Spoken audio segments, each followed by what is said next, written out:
Bonjour à vous YouTube, on se retrouve pour un nouveau react, pas des moindres. The Grit Review a sorti une nouvelle vidéo, qu'on attendait depuis longtemps car il l'avait annoncé il y a quelques mois déjà, une vidéo sur le Call of Duty. Il avait annoncé une vidéo sur Call of Duty qu'il allait sortir pour la sortie du nouveau Call of Duty et il l'a enfin envoyé. On a 1h30 de vidéo, donc prenez le temps avant de lancer la vidéo de prendre un petit snack, un petit truc à boire, etc. Parce que là, on a beaucoup de temps devant nous. Je fais un petit truc en plus là, cette fois-ci. C'est que je diffuse aussi le react sur YouTube. Donc c'est-à-dire que là je suis actuellement en live sur YouTube. Donc n'hésitez pas à mettre les notifications sur la chaîne YouTube si vous voulez. Parce que si vous avez la flemme de venir sur Twitch pour regarder les streams, c'est tout à votre honneur. Parce que je peux maintenant le faire. Et donc du coup n'hésitez pas. Vous verrez de toute façon sur les miniatures, il y aura un gros truc live. Voilà, pour éviter de confondre avec les vidéos YouTube en elles-mêmes. Voilà. Donc voilà, j'espère que vous êtes prêts parce que nous c'est parti pour 1h30 de vidéo. C'est parti.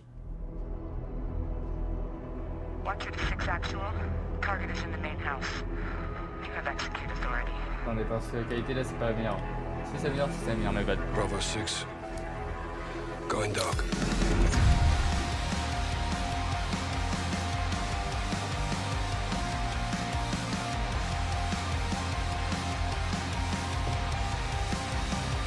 Là je crois que c'est le nouveau code. Ah non, c'est pas le nouveau Ma code. génération est remplie de gens qui ont découvert c'est quoi de jouer tous les soirs au même jeu vidéo avec le mode zombie de code, ou juste avec le mode multi de code. Oui. Oh là là. Elle est aussi remplie de gens qui ont découvert c'est quoi de suivre une star et un influenceur sur internet avec les 30 000 youtubeurs qui ont émergé sur Call of Duty. Salut à tous et à toutes, c'est Diablo X9. Elle est aussi remplie de gens qui s'intéressent encore à l'e-sport aujourd'hui et qui bossent encore dans l'e-sport aujourd'hui, j'en connais pas mal. Parce qu'ils ont commencé à suivre les stars et les équipes qui sont créées sur C'est Code. vrai. Et l'histoire de Code, qui est quand même la série qui va définir c'est quoi un FPS moderne, est passionnante. Et elle contient des entreprises qui pèsent des milliards et qui se mettent des coups de couteau dans le dos l'une à l'autre. Elle contient des petites équipes de développement que personne connaît et qui vont changer le monde. Et étonnamment, elle commence avec un petit groupe de développeurs anglais, perdus dans la campagne, qui sont en train de travailler pour Nintendo. Comment ça, mon ref? Pourquoi est-ce que Nintendo, au beau milieu des années 90, irait demander à un studio anglais et non pas japonais de lui faire un jeu? C'est parce que ce studio anglais a fait un truc qu'ils avaient absolument pas le droit de faire. Ils ont reconstruit un dev kit. Un dev kit, c'est une machine dont tu as besoin pour développer des jeux sur une console. Ça fonctionne comme la console, sauf que ça se branche sur ton ordinateur et ça accepte de faire tourner des bouts de jeux qui sont pas finis. Donc le niveau que tu as passé la matinée à faire, tu peux l'envoyer sur le dev kit et voir comment il tournerait. En sur gros, Wii, c'est par genre exemple. l'émulateur du passé, quoi. En gros. Il y a des dev kits qui ressemblent à la console, comme la 360, et il y a des dev kits qui ressemblent pas du tout comme la Wii. Mais dans tous les cas, ils sont secrets et très bien protégés. Tu peux pas mettre la main sur un dev kit comme ça, tu dois avoir l'accord du constructeur, tu dois signer un contrat, t'engager à ne pas en parler, t'engager à le garder dans un coffre-fort pour qu'on te le vole pas. Pourquoi à votre avis ? Ouais. Parce que les constructeurs veulent surveiller qui peut faire des jeux sur leur console. Imaginez Nintendo, ça fait 30 ans qu'ils essayent de convaincre tout le monde qu'ils sont familiaux et colorés, et ils apprennent un beau jour que quelqu'un a fait sur la Switch un jeu qui est horrible et qui traumatise les enfants. Même s'ils obtiennent que les ventes du jeu s'arrêtent, c'est trop tard, les copies sont dans la nature, le mal est fait.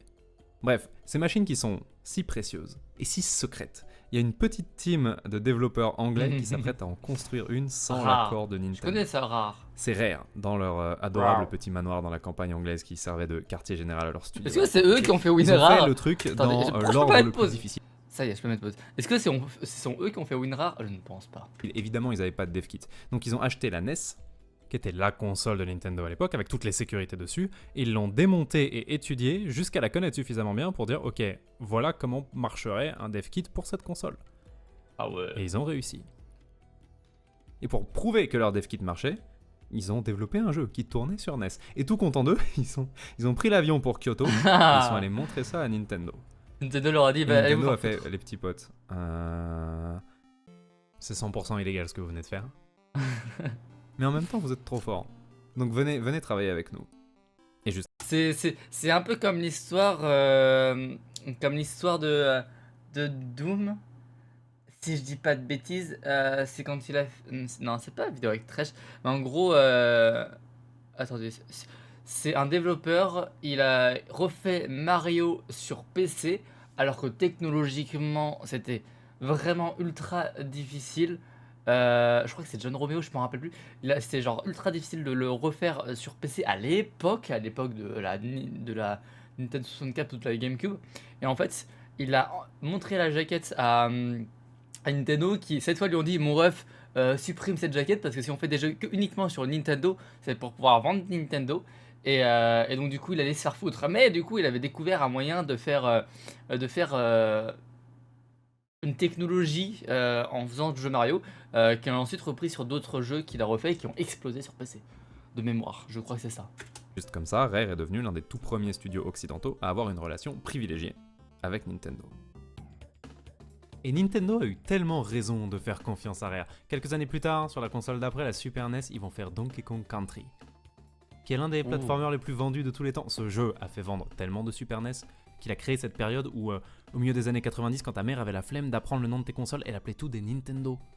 C'est l'heure de manger, arrête ta Nintendo, vous voyez, ça c'est en partie Rare. Et c'était des années avant qu'il fasse Sea of Thieves. C'était des années avant qu'il fasse cette merveille qu'est Viva Pignata. Rare. Ah, c'est pour ça que je connais Rare, c'est parce que j'ai vite fait jouer à Sea of Thieves, du coup j'ai vu Rare.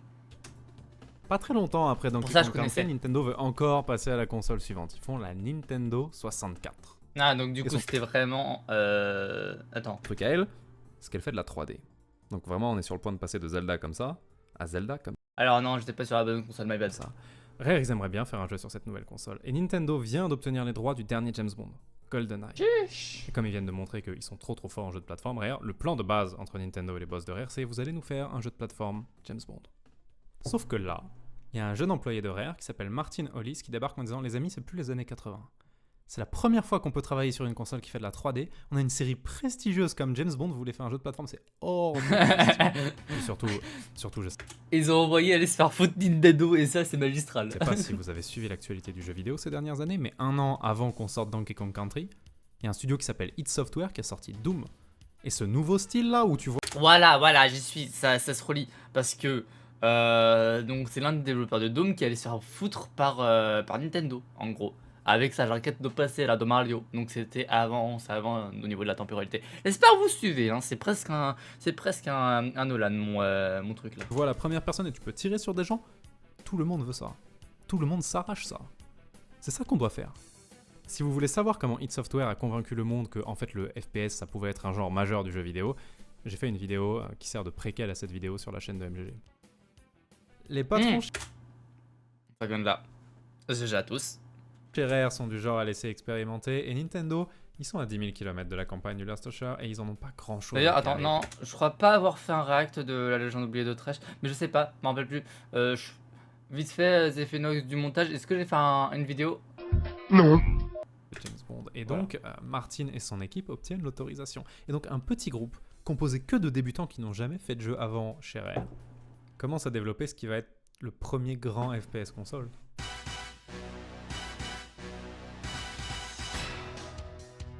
Et maintenant, c'est à eux de trouver comment on fait pour jouer à un FPS à la manette, ce qui n'a pas vraiment été fait avant.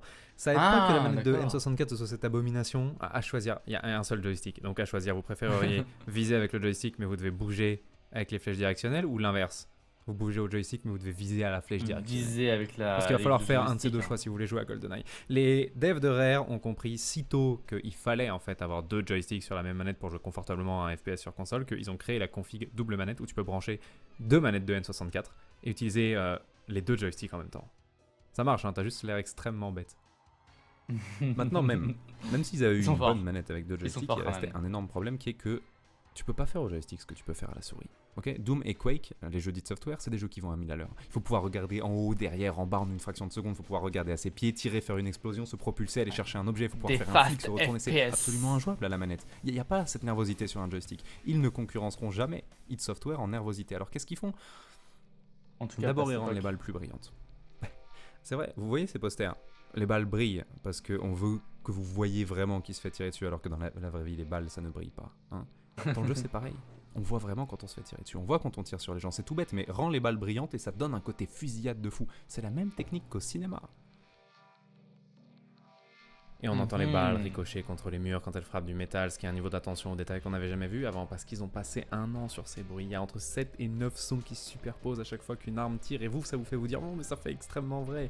Et les ennemis font des grands bonds exagérés en arrière, très cinématiques quand ils prennent une balle. Et les missions Vous demande pas juste de tirer Ils des font gens, des- on vous des envoie marques. avec une raison, il faut saboter un truc, il faut voler un document. Et les niveaux, Je n'y connais rien à foutre, hein, bien évidemment. Vous pouvez m'insulter en commentaire pour juste cette vanne, hein, bien évidemment. sont pas juste des couloirs marrons, c'est des endroits que vous avez vus dans les films. Et on vous fait faire des trucs que James Bond ferait, percer un mur avec une montre laser, conduire un tank, vous commencez à voir ce qu'ils essayent de faire. Ils jouent pas principalement sur la nervosité, ils jouent principalement sur l'immersion. Et franchement, quand on t'envoie sur une frégate pour libérer des otages et que tu cours dans les cursives avec la musique du film qui joue à fond, ce n'est vraiment pas gênant de pas avoir la nervosité d'une souris. Wesh. C'est incroyable le jeu là, c'est quoi ça? Attends, ça c'est à la manette ça? Et ça marche extrêmement bien, et GoldenEye se vend par millions, et après avoir fait le 3e jeu le mieux vendu de l'histoire de la Super Nintendo, Rare fait le 3e jeu le mieux vendu de l'histoire de la Nintendo 64. Et donc, qui a amené le FPS sur console? Ce n'est pas Sony, ce n'est pas Microsoft, ce n'est pas Activision, c'est Nintendo, en commandant GoldenEye à Rare. Ah L'histoire ouais. est déjà improbable de base. Mais c'est Ils sur sont le point forts. de devenir encore plus bizarre. Au fur et à Nintendo mesure est que à l'origine GoldenEye de devient un tout. classique, il se répand dans des millions de foyers. Et un jour, un après-midi, il y a un gosse de 12 ans en train de jouer à GoldenEye dans son salon. Sauf que ce gosse s'appelle Max Spielberg. Et Ah au on même y moment, vient. il y a son père, Steven Spielberg, qui débarque dans le salon et qui s'avachit sur le canapé et qui regarde son fils jouer. Et là ça va faire boum. Bon, je le dis au cas où, Steven est un réalisateur de cinéma qui a fait 2 ou 3 trucs plutôt célèbres et il a toujours beaucoup aimé les jeux vidéo. C'est devenu évident pour tout le monde quand il a fait Ready Player One, mais c'était le cas dès le début. D'ailleurs, dans son studio DreamWorks, il y avait d'entrée une section jeux vidéo qui s'appelait DreamWorks Interactive. Maintenant, vous connaissez aucun des jeux de DreamWorks ok. Interactive parce qu'ils ont tous flop. Il y a ceux qui ont flop parce qu'ils étaient trop bizarres pour plaire au grand public et ceux qui ont flop parce qu'ils essayaient de faire des trucs que la technologie permettait clairement pas encore. Mais c'était pas de mauvais jeux, c'était pas bâclé, c'était des jeux extrêmement ambitieux, juste. Ouais, peut-être trop. Et à ce moment-là, Steven est un peu déprimé. Trop. Parce qu'aucun de ces C'est jeux trop. marche, et DreamWorks Interactive perd énormément d'argent. Mais cet après-midi-là, sur son canapé, quand il voit son fils jouer à GoldenEye, il voit les balles brillantes, il voit les bruits d'ambiance, il voit les objectifs de mission, il voit l'immersion, il a l'œil du réalisateur, il crame ce que Rare est en train d'essayer de faire. Il réalise qu'avec les moyens de l'époque, on peut mettre énormément d'immersion dans un jeu vidéo.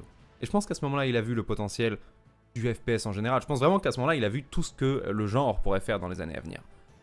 On y vient. Et oui, c'est aujourd'hui c'est le jeu vidéo s'inspire énormément du cinéma, mais j'arrive. Le jeu vidéo propose des choses, des angles scénaristiques, propose des angles de vue, etc. innovantes que le cinéma ne peut pas faire. Parce que au-delà du fait d'avoir juste des caméras qui nous montrent des choses, on participe et ça nous met encore plus dans l'immersion. Et la caméra nous aide à voir ça. C'est ce qu'il avait dit déjà dans une de ses autres vidéos que je vous mets maintenant en capture d'écran. Je me rappelle plus son titre, mais maintenant c'est quasiment limite le cinéma qui s'inspire du jeu vidéo. On le voit avec beaucoup d'adaptations. Après, je sais pas si c'est par rapport aux angles de vue, etc. Je ne sais pas si au niveau des angles de vue il y a des choses qui s'inspirent du jeu vidéo ou si c'est encore l'inverse pour le moment. Mais pour le moment, le jeu vidéo arrive en grande pompe et il y a de plus en plus de choses qui sont proposées par le jeu vidéo qui sont innovantes. Et ça, c'est beau.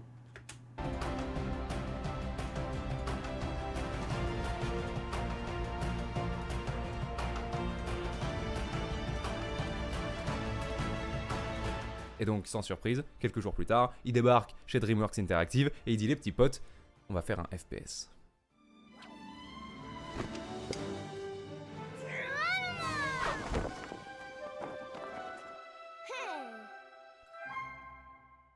Donc il leur dit on va faire un jeu de tir, et ça va être très sérieux, très dramatique, sur la Seconde Guerre mondiale. Exactement comme le film que je viens de terminer de faire, il faut sauver le soldat Ryan, mais avec un autre nom, parce que j'ai pas envie de réutiliser la marque, il faut sauver le soldat Ryan. D'ailleurs je connais déjà le futur nom pour ce jeu, ça va être le nom de la récompense la plus prestigieuse qu'un soldat américain puisse obtenir, ça va s'appeler Medal of Honor.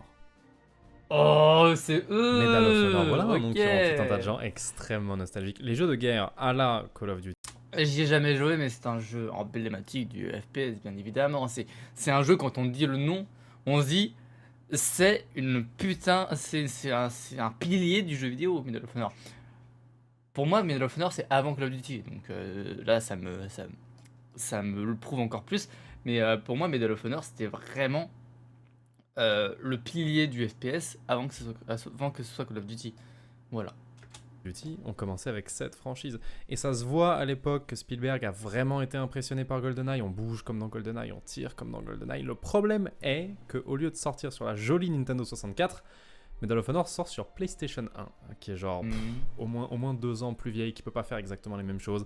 Le jeu est pas capable d'afficher quoi que ce soit à plus de 4 mètres. Ah. Ce qui n'est pas un problème quand on tombe sur les ennemis au détour d'une ruelle. Ça paraît normal, mais si on vous met dans une zone ouverte et qu'ils se mettent à apparaître sous votre nez quand vous êtes à 4 mètres 2, c'est un problème. Et d'ailleurs, là, vous êtes en train de voir pourquoi beaucoup de jeux de cette époque ont que des niveaux tout étriqués. Dans ce jeu où ils peuvent rien afficher à plus de 4 mètres, ils ont mis une mission sniper.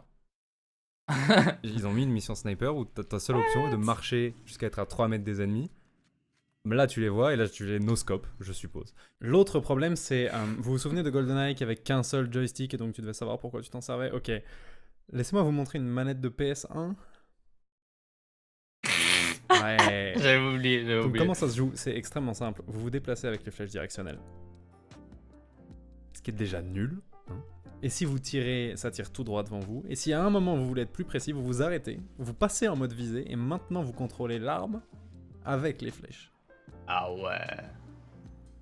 Donc ouais, c'est un Bon, véritable enfer. Mais bon, le truc qui est bien, c'est que même à cette époque où les studios pataugeaient comme jamais pour amener un genre nouveau sur console et où la technique et même le matériel étaient à la traîne, déjà à l'époque, la musique était merveilleuse. Ça a peut-être aidé que la musique de James Bond soit incroyable de base, mais honnêtement, je pense qu'il n'y avait pas besoin de dire à Spielberg qu'une grande œuvre doit avoir une grande soundtrack. Et cette fois, c'est pas l'électro-funky jazz à la James Bond. Non, non, ils veulent donner l'impression que c'est un grand film de guerre, donc ils font une grande soundtrack de film hollywoodien, très très John Williams en fait. Et ça marche super bien. Et quand t'es en train de flinguer un SS perché sur son U-boat à grands coups de Garande, et qu'il y a ça qui joue à fond dans tes oreilles, on a l'impression d'avoir tapé l'incruste dans Il faut sauver le soldat Ryan.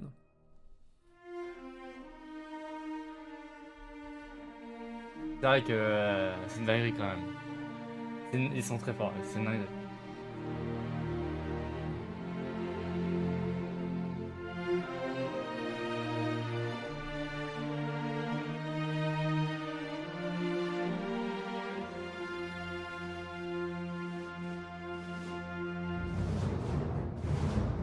Oh là là, ça met dans l'ambiance! Ça met dans l'ambiance là!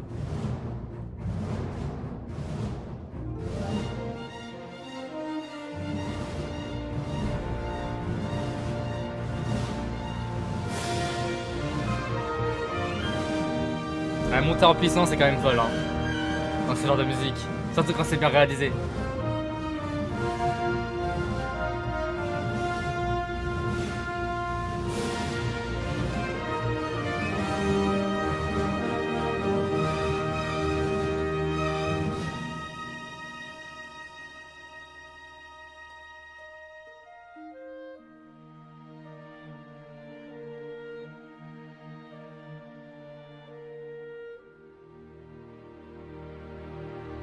The fight continues.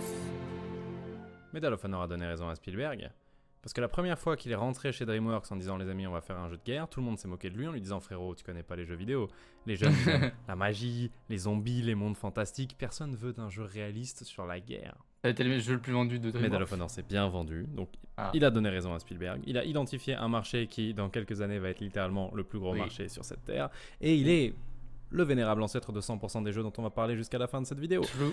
Malgré tout ça, DreamWorks est ruiné quand même.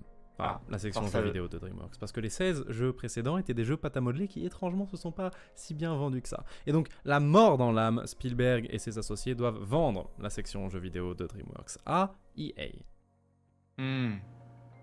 Ah d'accord. Historiquement, EA est l'un des plus anciens et probablement l'éditeur de jeux vidéo le plus important du monde. Et du coup, Ils Medal of récupèrent Honor va se Medal of transformer Honor. en ce qu'est Ils maintenant récupèrent les Battlefield. développeurs qui travaillaient chez DreamWorks Interactive et ils leur font mais écoutez, c'était super bien Medal of Honor. Ça vous dirait Ah, pas ça, de j'ai faire une donné- suite? C'est EA Battlefield? Non, c'est pas EA Battlefield, je suis une merde. C'est Ubisoft Battlefield. Non, je m'en rappelle plus, déjà tous. J'ai un trou de mémoire. Et donc en l'an 2000 sort Medal of Honor Underground. Et pour la première fois, un jeu de guerre réaliste, shooter, console. J'ai oublié de devient vérifier, une excusez-moi. licence, une saga. C'est J'ai toujours oublié fait de par vérifier. DreamWorks Interactive, même si Non, maintenant j'ai- ils sont j'ai- la propriété non plus. J'ai un trou de mémoire là, je sais plus de qui est Battlefield. Ah, vous êtes sans doute en train de m'insulter derrière votre écran, et ça serait tout à fait légitime, sachez-le. C'est deux. Je peux savoir de qui c'est? Electronic Arts. Bon voilà, je suis juste trop fort en fait, my bad. Berg, mais de EA. Et observez dès la première mission, seulement dans la première mission malheureusement, il se passe quelque chose d'extrêmement intéressant. Vous débarquez, vous tirez sur 2-3 SS, normal, tout se passe bien, et vous tombez sur un pote. There isn't much time. Follow me and watch your back. Militia are everywhere. Ça va changer la donne parce que jusque-là, on avait compris qu'il fallait faire attention aux environnements, faire attention au niveau, soigner les sons, soigner les images, soigner les décors pour essayer de donner quelque chose de cinématique. Mais il y a un truc qu'ils n'ont pas encore fait, Medal of Honor, c'est créer un moment. Genre vraiment aligner l'image, le son, le scénario pour créer un instant vraiment cinématique. C'est extrêmement dur à faire dans un jeu vidéo. J'ai une vidéo entière de 45 minutes juste sur à quel point c'est Ah dur bah voilà, à faire. c'est celle-ci, la vidéo dont je voulais parler. J'ai même pas besoin de mettre le screen en fait, c'est incroyable. Et là, vous vous attachez à lui, vous faites toute la mission avec lui, vous le couvrez quand il est en train d'ouvrir une porte et qu'il met 20 minutes et qu'il y a 30 nazis qui arrivent dans le couloir. Et à la fin, vous trouvez le camion. Et Jack monte dedans, et le camion explose. Et au moment où vous comprenez que votre pote est mort, là, la musique dramatique se lance. À cet instant, c'est sûr que les développeurs de DreamWorks Interactive, ils ont compris c'est quoi leur job. Dans une campagne, leur job, c'est de créer des instants dont les joueurs vont Les se moments. Bon, il y a deux petits problèmes. D'abord, ils vont plus jamais le faire jusqu'à la fin du jeu. Ils étaient vraiment déter que pour la première mission. Et deuxièmement, ils s'y sont pris beaucoup trop tard pour leur moment dramatique. C'est-à-dire que la fin du niveau est 2 mètres plus loin. Donc la musique dramatique se lance, vous avancez de 2 mètres et c'est fini.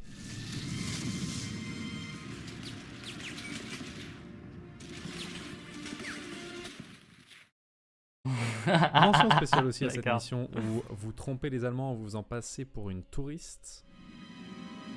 Nice to meet you. I assume someone approved this. Vous savez comment ça s'appelle ça? C'est marrant Un ça. photoshoot. Bref, Medal of Honor se vend bien. Commence à y avoir des fans un petit peu partout sur Terre. Attends, il a fait Et une là, vanne pour le photoshoot. C'est marrant ça. EA se sent assez en confiance pour dire écoutez les potes, 90% des joueurs de FPS sont toujours sur PC.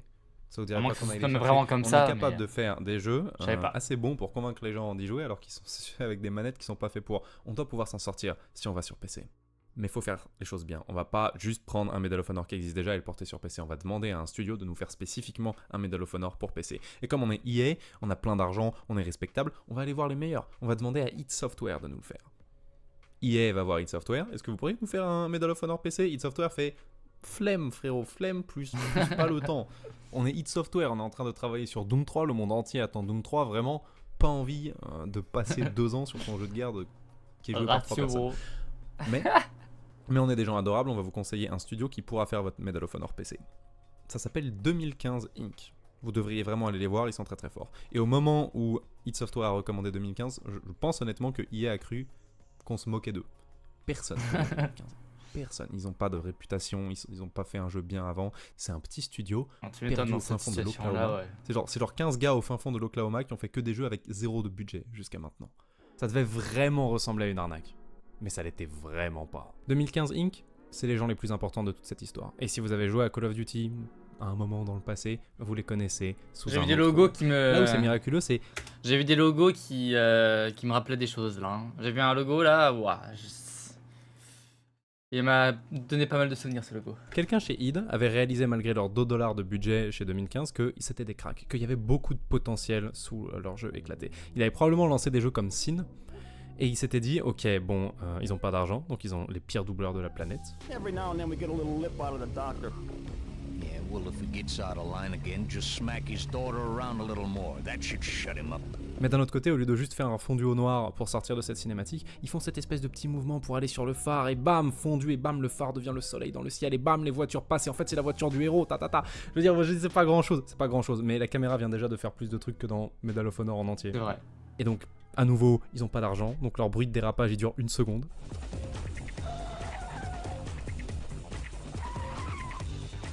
Mais ils ont tout un tas de petites astuces rigolotes, genre ça coûte pas cher de couper les lumières dans un niveau et de te mettre une arbalète luminescente entre les mains, ça fait des trucs jolis. Ils ont tous ces petits trucs qui ont fait se dire à quelqu'un chez id, ok, ils ont pas une thune, mais ils ont le sens du spectacle. Et miraculeusement, EA a écouté les recommandations de id. Et donc pour la première fois de leur histoire, les gars de chez 2015, ils ont de l'argent, ils ont une vraie commande, et ils doivent faire un Medal of Honor pour PC. Et ce jeu qu'ils vont faire là est la raison C'est une pour laquelle masterclass. vous avez code en fait.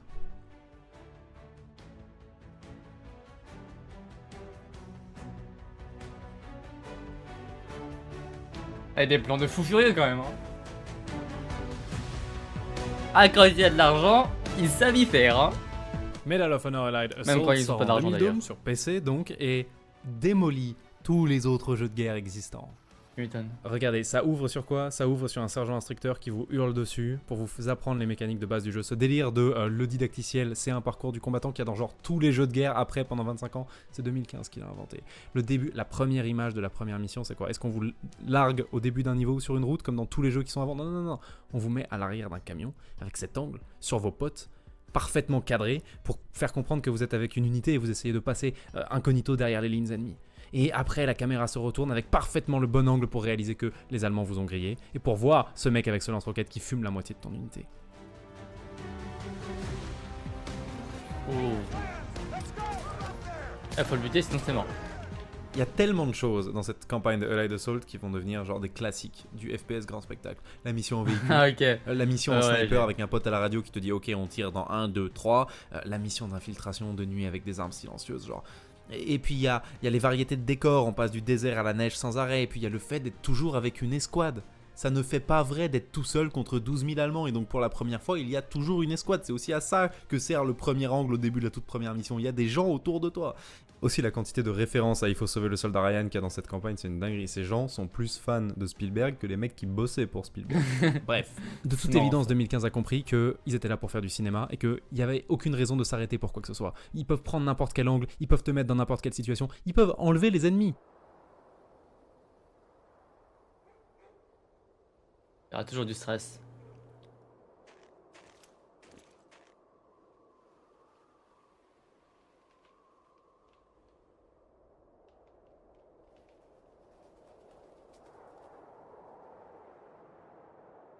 Ils peuvent enlever les ennemis. Ils avaient besoin d'une grande scène choquante dont les gens allaient se souvenir. Ils ont pris le moment le plus mémorable de la Seconde Guerre mondiale. Ils ont pris le débarquement en Normandie. Oh. Je connais pas le jeu, moi, du coup, je découvre en vrai.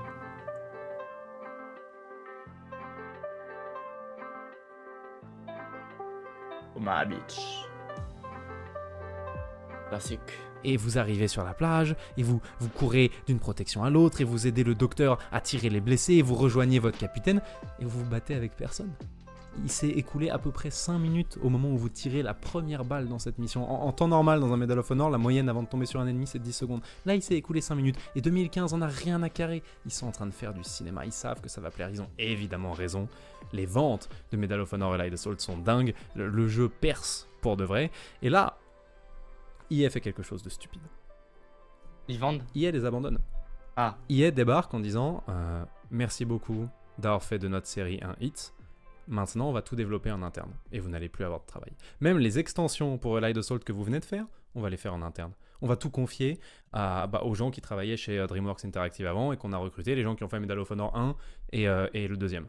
Ils vont tout faire, ils vont faire les suites, ils vont faire les DLC. Vous avez plus de travail, dommage. Et je comprends qu'EA, ils sont pas là pour devenir potes avec des gens, que c'est le business, que c'est le monde des affaires, mais c'était profondément stupide. Pourquoi? Parce que EA, ils sont pas seuls dans le marché. Il y a d'autres oui. éditeurs en embuscade qui attendaient d'avoir Et leur chance oui. et qui aimeraient bien récupérer une équipe extrêmement forte. Et donc, Dont l'un qu'on connaît bien. principal Hein. rival d'EA à ce moment-là, dirigé par Bobby Kotick, figure sulfureuse dont on va parler beaucoup dans cette vidéo, surgit des ombres en disant « Bah alors, 2015, vous êtes au chômage? Vous vous êtes fait complètement abandonner ?» Est-ce que ça vous dirait pas, vous quittez 2015, là, tous les développeurs talentueux qui viennent de faire ce Medal of Honor, vous quittez 2015, de toute façon votre patron il sert à rien, vous venez dans un studio que je vais fonder avec vous, moi Activision, moi Bobby Kotick, et vous, on va faire un studio ensemble et on va faire un jeu qui va faire regretter à EA de vous avoir abandonné.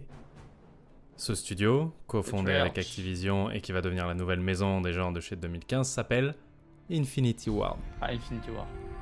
Et le jeu sur lequel ils se mettent à travailler avait tellement pour but de détrôner Medal of Honor que pendant au moins la moitié de son développement, son nom de code c'était Medal of Honor Killer. Jusqu'à ce qu'il trouve son nom définitif. Que Call of Duty. vous connaissez probablement.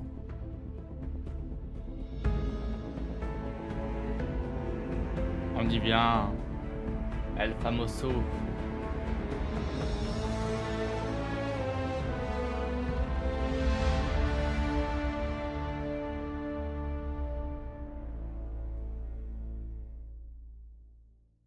Les frissons, les frissons. Call of Duty Après, c'est 1 peut-être parce que j'ai est froid, sorti mais en les 2003 et a instantanément récupéré de meilleures notes dans tous les sites spécialisés que l'épisode de Medal of Honor qui est sorti cette année-là.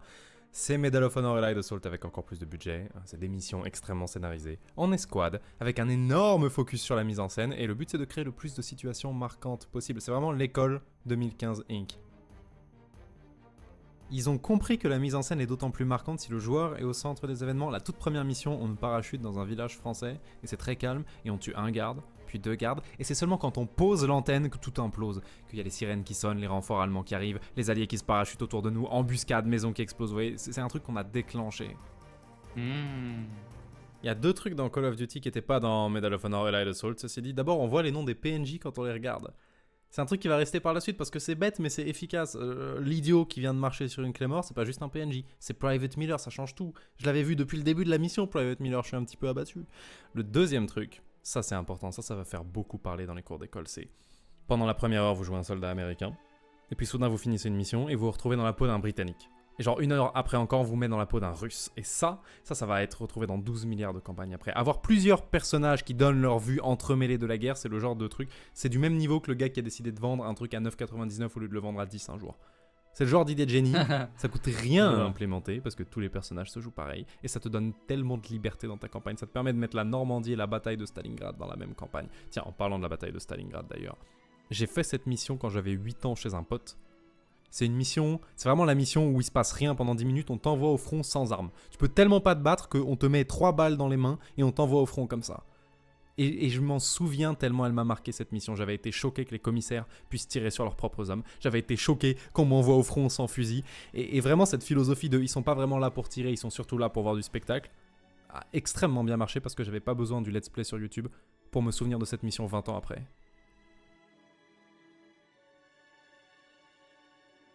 Par opposition, le Medal of Honor qui sort cette année-là, Medal of Honor Rising Sun, et comment dire, les jeux sont relativement semblables, mais il est moins impressionnant sur tous les points. Les missions sont moins spectaculaires et on est beaucoup plus souvent seul, il n'y a pas le côté escouade, il y a moins de PNJ en même temps, il y a moins de cinéma. Et les 2 jeux se ressemblent, c'est vraiment le même genre de jeu, mais c'est marrant comment avec quelques bonnes idées de mise en scène, 2015, enfin Infinity Ward a vraiment réussi à ringardiser tout le monde. Genre tu joues à leur Call of Duty et juste après tu joues au Medal of Honor qui vient de sortir, t'as l'impression d'avoir fait un bon 5 ans en arrière.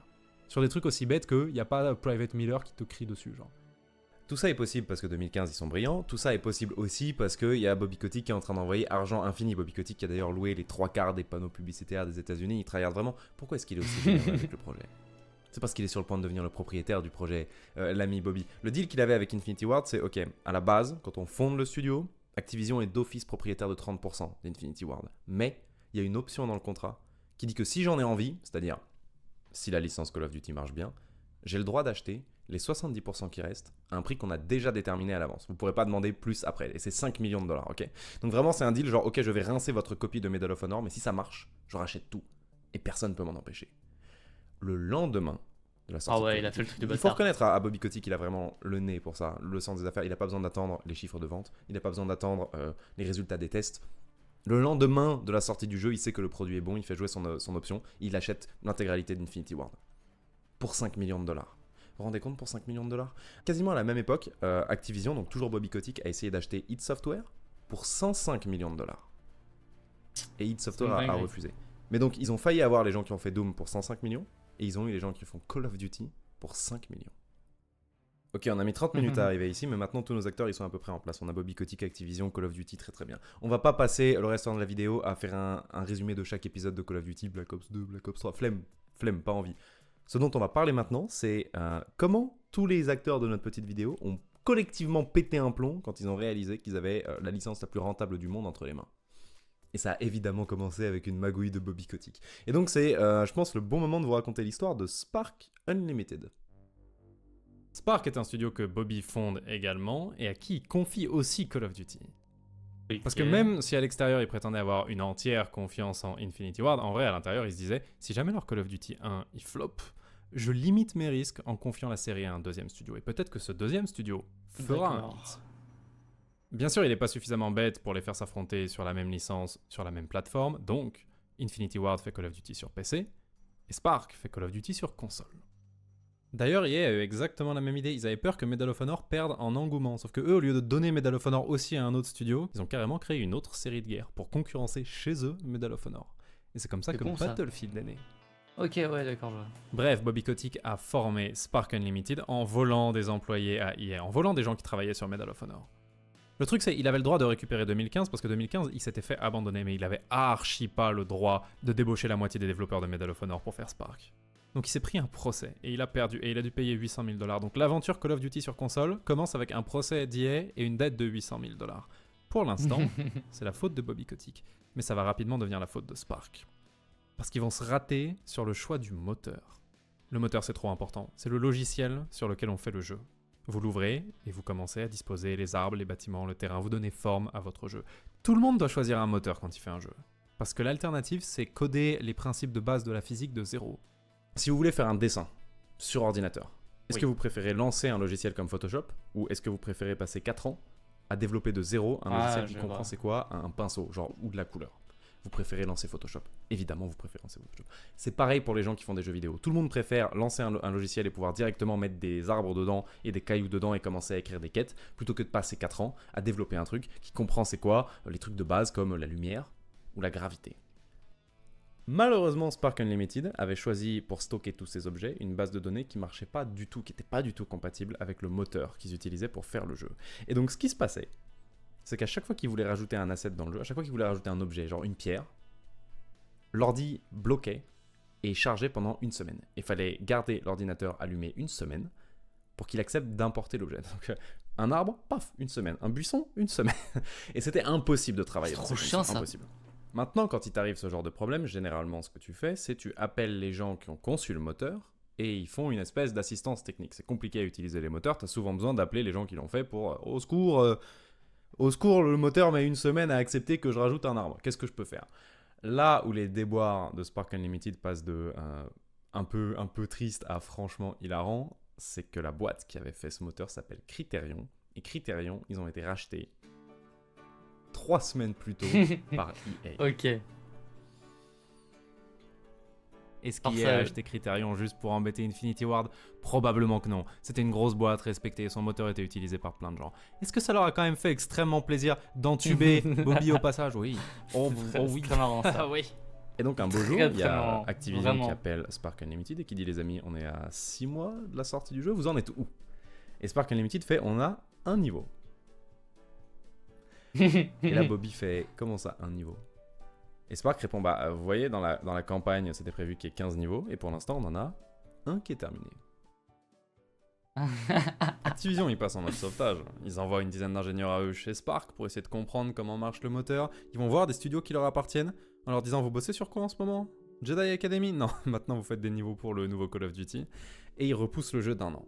Et en 2004, Finest Tower sort et il est médiocre, il est pas très bon, mais il est pas horrible et ils ont évité de justesse la catastrophe. Et évidemment, Activision dit à Spark, les potes, on va plus jamais bosser ensemble, vous êtes bien sympas, mais je vous reprends la saga Call of Duty. Et Spark dit, tu t'étais engagé à nous financer 3 jeux. Et si tu nous finances pas 3 jeux Call of Duty, on va porter plainte.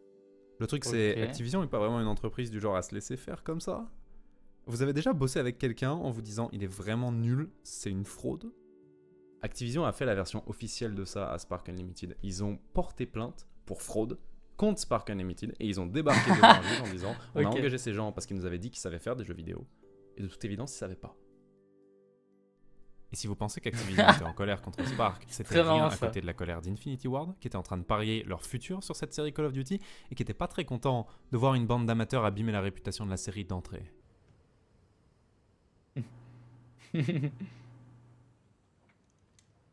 Wow, no. Right, you get him out of it. Go on, fuck off. C'est Et on n'aura marrant. jamais le plaisir d'entendre Très un juge marrant. américain dire oui, effectivement, Spark Unlimited, vous êtes des fraudes, parce que comme toutes les affaires business aux États-Unis, ça s'est réglé en secret et à l'amiable. Spark a reçu de l'argent, en échange, ils ont accepté qu'ils ne se feraient plus financer un seul jeu par Activision, et voilà. Pendant que Spark Unlimited était occupé à se faire mettre à la porte, Infinity Ward était encore une fois occupé à être des cracks. On est en 2003 à peu près dans cette histoire, et ils sont en train de travailler sur Call of Duty 2, qui va être un épisode exceptionnel pour plein de raisons. D'abord, 2003, ça veut dire que l'industrie du jeu vidéo vient de traverser une transformation assez marquante. La PS2 s'est vendue à 155 millions d'exemplaires. 155 millions. Qu'est-ce que ça veut dire? Ça Énorme. veut dire que tout le monde sait maintenant que le futur est fait de consoles. Que tu ne feras jamais une grosse série mainstream si tu la vends pas sur console. Bobby Kotick le sait, Infinity Ward le sait. Et donc ils veulent se débarrasser de cette image qu'ils ont de on est juste un développeur PC. Infinity Ward, oui, ils sont bons, mais ils font que des jeux sur PC. Non, ça, il est temps que ça disparaisse. Et c'est pour ça qu'ils sont trop heureux le jour où Microsoft débarque en disant oh, les petits potes, excellent votre Call of Duty 1. Écoutez, on est en train de travailler en secret sur un truc, ça va s'appeler la Xbox 360. Et à la base, on voulait Halo 3 comme jeu de lancement dessus, mais le développement est horriblement à la bourre, le jeu ne sera jamais prêt pour la 360. Est-ce qu'il y aurait moyen que votre prochain Call of Duty soit FPS de lancement de la 360 ? Infinity Ça c'est Ward. énorme ça. Ça c'est Ils énorme. ne veulent que prouver qu'ils sont capables de faire des jeux sur console. Fou Parce de que joie, vu complètement comment la extatique. Xbox Ils recrutent à 360 gauche et à droite, ils explosé. triplent la taille du studio, ils prennent la moitié de leurs ingénieurs, ils les envoient chez Microsoft pour comprendre comment marche la 360. Et là, ils vont prendre un risque parce qu'elle n'est pas finie de développer la 360. Ils savent pas exactement ce qu'elle pourra faire, mais ils choisissent quand même de faire un jeu qui va pousser la console dans ses derniers retranchements parce qu'il faut bluffer tout le monde. Et donc, ils commencent à mettre dans Code 2 des trucs qui n'ont jamais été vus sur console avant. Genre, juste une grenade fumigène. La possibilité de lancer une grenade, bloquer la vision et passer comme ça. Genre, un nuage de fumée en temps réel, c'est un truc qui était inenvisageable sur console.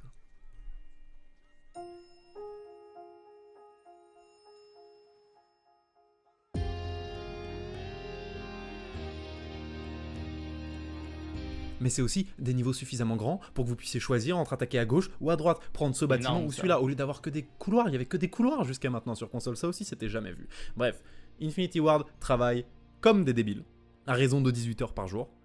Et Oui, Code 2 un est peu prêt à beaucoup. temps pour le lancement de la 360. Et il est le FPS star du lancement de la console. Et quand je dis FPS star, ça veut dire que la semaine de lancement de la 3.6, 85% des gens qui ont acheté la console ont pris Call of Duty 2 avec. Il a Ça fait beaucoup. pulvérisé, il a éteint les autres jeux de lancement. Et dans les autres jeux de lancement, il y avait Perfect Dark Zero, de Rare, Legend GoldenEye, et il y avait aussi Oh. Quake 4, id Software. Donc ça veut dire que dès leur premier pas dans le monde des consoles, Infinity Ward, ils ont éteint la vieille garde.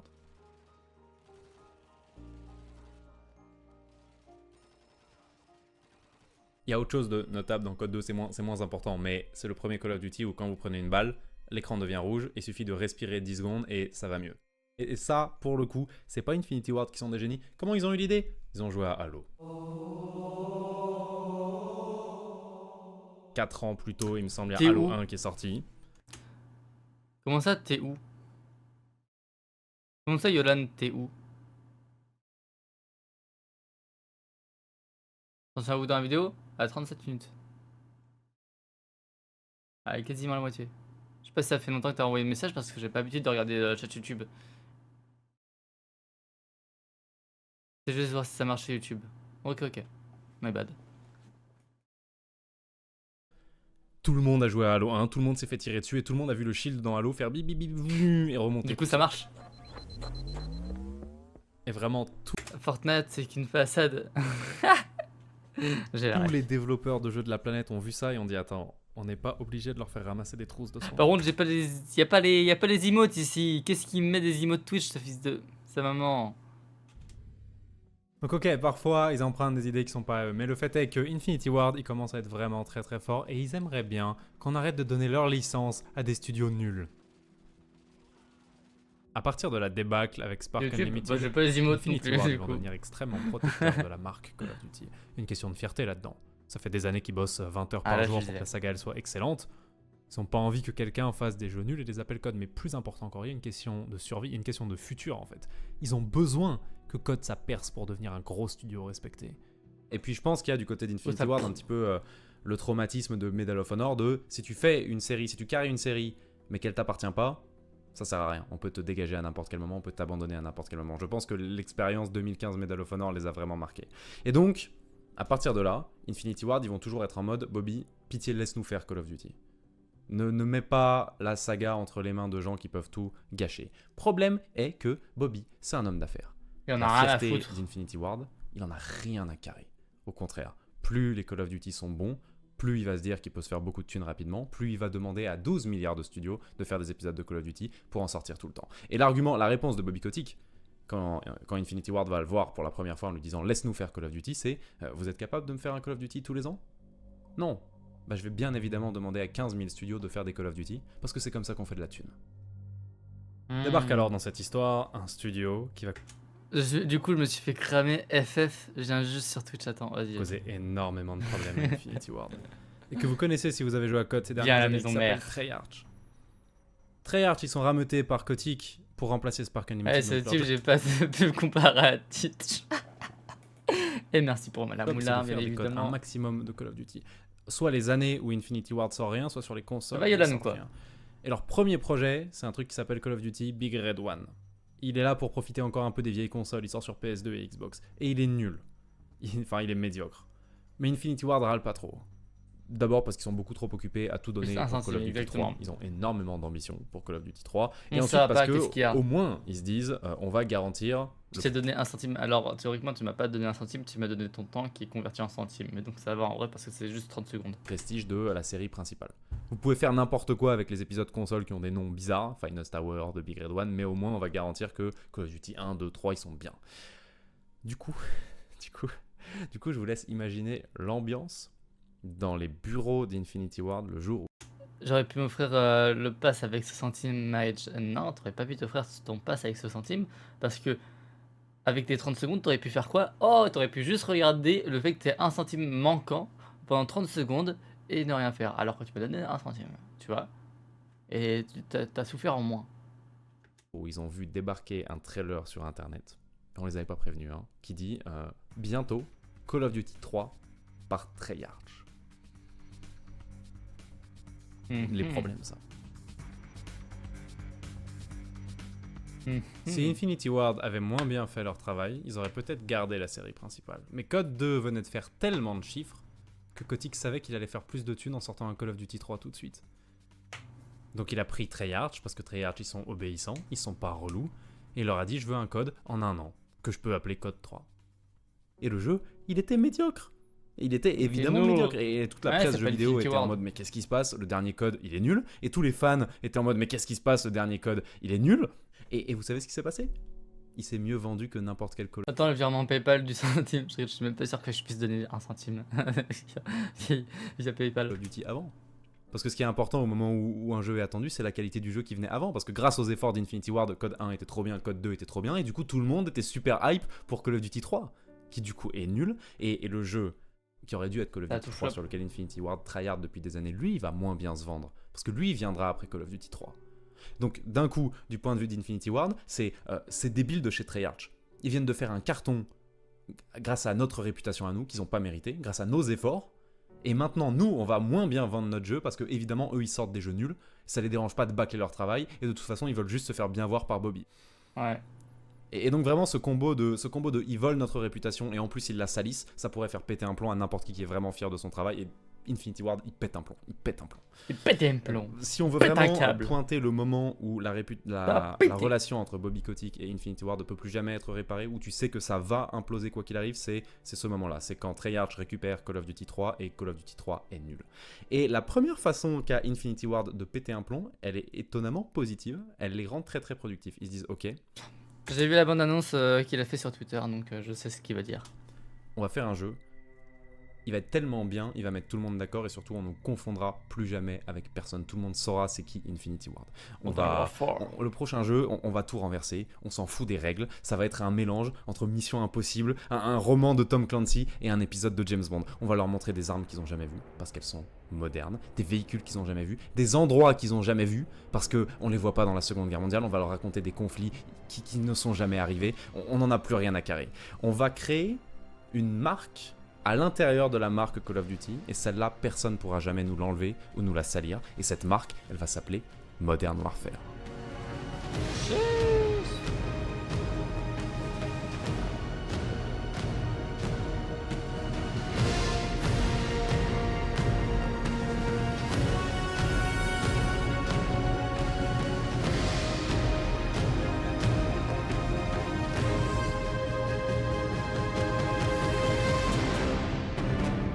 Il s'agit plus de prendre Berlin ou la Normandie. Et le film de référence, c'est plus Il faut sauver le soldat Ryan, c'est Black Hawk Down.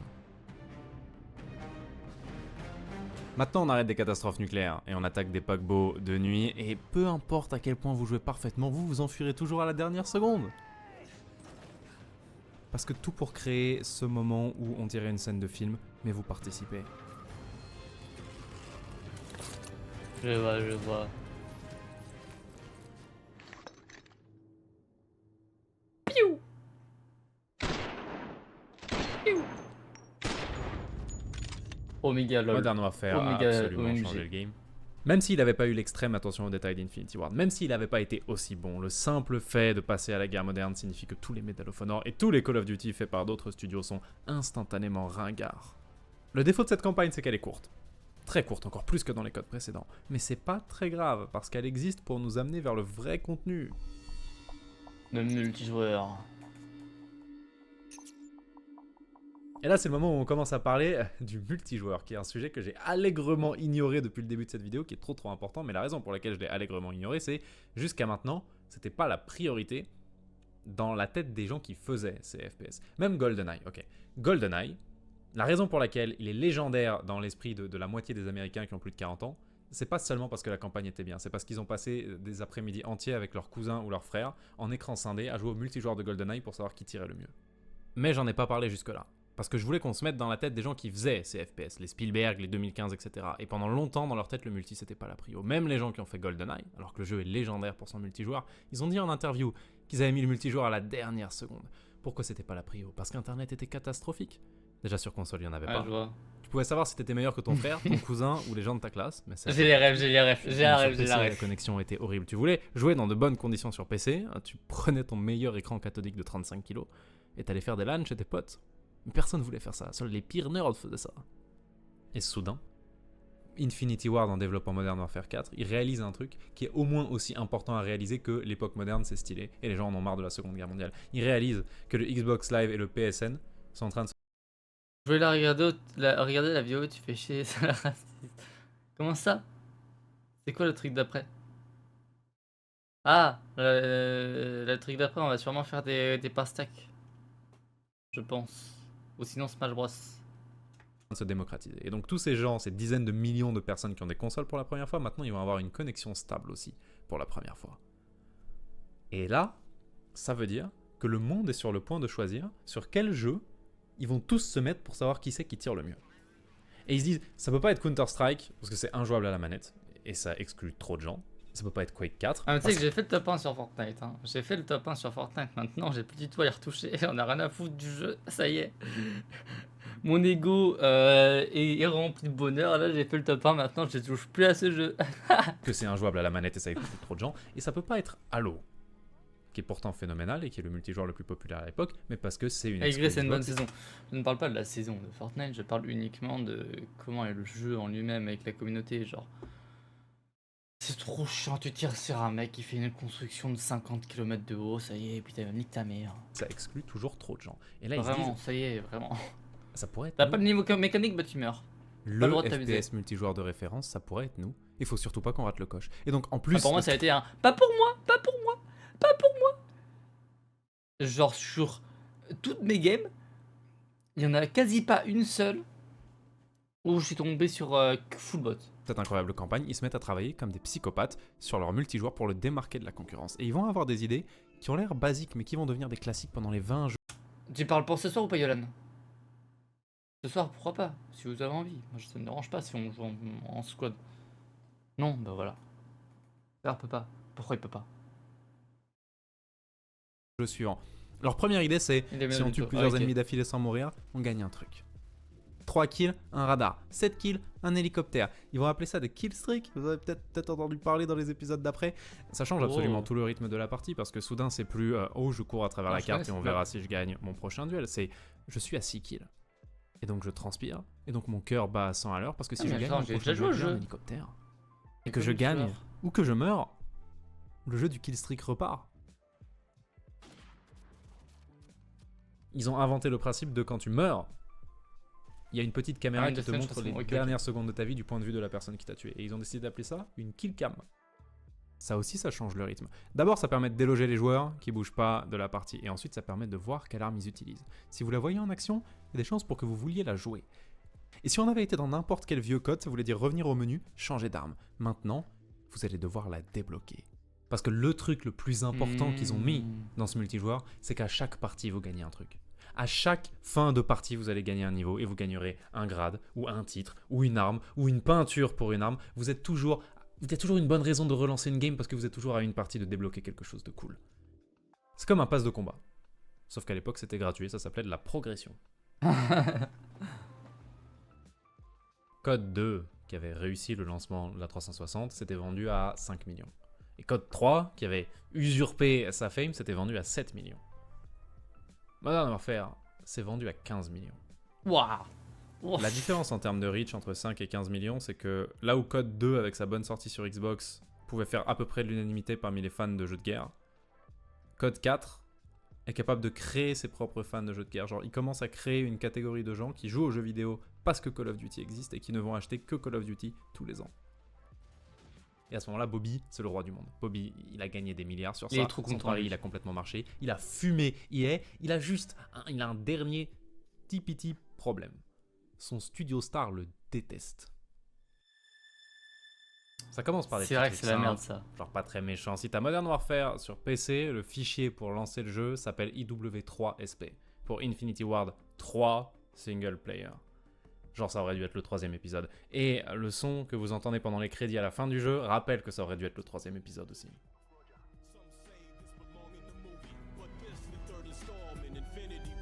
C'est un peu immature, mais c'est encore bon enfant. Ils sont Pour ça, marrants. tu te dis, ok, C'est quand même nous marrant. sommes de pas avoir eu Code 3. Ça va leur passer. Non, ça va pas leur passer. Parce que leur problème, c'est pas de pas avoir eu l'épisode 3. Leur problème, c'est que l'épisode Call of Duty 3 leur a montré que Bobby leur laissera jamais Call of Duty. Et donc, ils veulent déjà plus travailler sur Code. On est en 2007. Ils viennent de faire de Call of Duty la plus grosse licence du monde et Infinity Ward ne veut déjà plus bosser sur Code. Après Modern Warfare, ils rêvent de faire une nouvelle licence futuriste avec beaucoup plus de mouvement que dans Code. Un rêve qui, longtemps après, va devenir Titanfall. Mais à ce moment-là, en 2007, ils savent pertinemment que jamais Bobby va financer leur jeu du futur alors qu'ils viennent de vendre 15 millions de copies. Ils échapperont pas à Code. Donc ils font le deuxième meilleur truc qu'ils peuvent faire. Ils débarquent dans le bureau de Bobby et lui disent « Frérot, tu nous as engagés pour battre Medal of Honor. En 3 ans, on t'a fait une série tellement immense que les gens savent même plus c'est quoi Medal of Honor. Alors maintenant, tu vas nous signer un nouveau contrat. » Et ils forcent Bobby Kotick à leur signer un contrat de rockstar tel qu'on n'en avait jamais vu et tel qu'on n'en verra plus jamais dans l'industrie du jeu vidéo. Et écoutez bien les termes du contrat, c'est le truc le plus important jusqu'à la fin de cette vidéo. Écoute. Premièrement, les royalties. Infinity Ward avait déjà un contrat extrêmement cool de ce point de vue-là. Ils touchaient des royalties sur tous les épisodes de Code vendus, même ceux qu'ils n'avaient pas fait eux-mêmes. Même ceux des autres studios. Donc quand Treyarch faisait un Code 3 et qu'il était nul, déjà ils devaient subir le mépris d'Infinity Ward et en plus ils leur devaient des royalties parce qu'ils faisaient un épisode de Code. C'est sur le point de devenir encore pire parce que dans le nouveau contrat, tu dois encore plus de royalties si tu utilises des technologies développées par Infinity Ward. C'est quoi les technologies d'Infinity Ward ?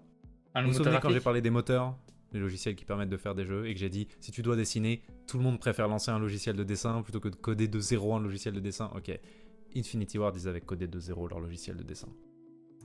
Parce que c'est des perfectionnistes. Parce que ça leur permettait de mettre dans leur moteur exactement ce dont ils avaient besoin pour faire le jeu de guerre de leur rêve. Et donc, ils avaient développé un moteur de quasiment zéro pour Modern Warfare. Le moteur s'appelle IW. N'importe quel Call of Duty qui est développé avec IW, soit directement une version d'IW, soit une version modifiée d'IW, doit énormément de royalties. Ah ouais. Est-ce que vous savez, Ils sont ces 20 bien. dernières années, jusqu'à maintenant, combien de Call of Duty ont utilisé IW ? Tous. Tous. Oh. Même Ils sont Modern trop bien. Warfare 2 Remake qui est sorti cette année utilise genre la 9ème version d'IW. Réalisez bien que si ce fameux contrat existait encore aujourd'hui, le total des royalties se compterait en milliards. Ah Ça ouais. n'existe plus aujourd'hui, vous allez voir Ah. pourquoi. Deuxièmement, dans le contrat, personne n'a le droit de faire un épisode moderne de Call of Duty sans leur accord. Si vous pensez que Black Ops est resté quelques années à la guerre froide parce que la guerre froide c'est cool et mystérieux, non, c'est parce qu'Infinity Ward a attrapé Bobby en disant époque contemporaine, c'est à nous. Troisièmement, pareil pour la marque Modern Warfare. La marque Modern Warfare, elle est à eux, personne n'a le droit de faire un Modern Warfare sans leur accord. Et sans leur accord, ça veut dire personne n'a le droit de faire un Modern Warfare, ils vont jamais autoriser un autre studio à le faire. Et enfin, quatrièmement, ils vont avoir le droit de faire leur licence dans le futur. Et Bobby va payer pour même. Pas tout de suite. D'abord, ils doivent remplir leurs obligations dans ce contrat. Mais une fois qu'Infinity Ward aura rempli sa part du marché, Bobby devra les laisser faire autre chose que Code. En échange de tous ces trucs incroyablement avantageux, que demande Bobby ? Que demande Activision ? Un seul truc. Ils doivent faire une suite à Modern Warfare. Et elle doit se vendre encore mieux. Ils doivent faire MW2. MW2 doit être un énorme succès. C'est tout. Ça a été le cas. Mais à la Et il y a eu Modern dernière Warfare 3 seconde, aussi. alors qu'ils étaient sur le point de signer le contrat, Bobby rajoute Oh. une dernière condition. Il dit, cet incroyable contrat, avec tous les avantages et tous les privilèges qu'il confère, il n'existe plus si par malheur Jason West et Vince Zampella ne font plus partie d'Infinity Ward. West et Zampella sont les deux personnes les plus importantes chez Infinity Ward. En gros, Zampella dirige les gens qui ont les idées, Et West dirige les gens de la technique qui trouvent comment implémenter les idées dans le jeu. Et à eux deux ensemble, ils peuvent presque considérer que Code, c'est leur création. C'est aussi eux qui avaient convaincu tout le monde de démissionner chez 2015 et d'aller tenter l'aventure Call of Duty. Et Bobby il dit, écoutez, vous êtes un des studios les plus populaires du monde, tout le monde va vouloir vous débaucher, je sais très bien qui est prêt à payer une fortune pour que vous alliez bosser chez eux, et je sais que s'ils vous débauchent, ça commencera par ces deux-là. Parce que c'est comme ça que j'ai débauché 2015. Donc, si Jason West et Vince Zampella ne font plus partie d'Infinity Ward, il n'y a plus de contrat. Ok. Infinity Ward accepte, le contrat est signé, tout le monde se remet au travail, tout se passe à peu près bien. Et pendant qu'Infinity Ward travaille sur MW2, Treyarch sort un jeu qui s'appelle World at War. Et le monde regarde World at War sortir avec mépris, en disant un jeu sur la Seconde Guerre mondiale, en 2008. Bande de ploucs, vous êtes cru en 2006 ? C'est vachement injuste parce que c'est ce que Treyarch a fait de mieux depuis très longtemps, mais la stratégie d'Infinity Ward a trop bien marché. Tout ce qui n'est pas époque moderne à ce moment-là est ringard. Pourtant, ils ont fait une campagne extrêmement sombre, extrêmement prenante, qui continue de hanter les gens 15 ans après. Je crois que la première chose qu'on voit dans cette campagne, c'est on s'est fait capturer par les Japonais et notre pote est en train de se faire torturer.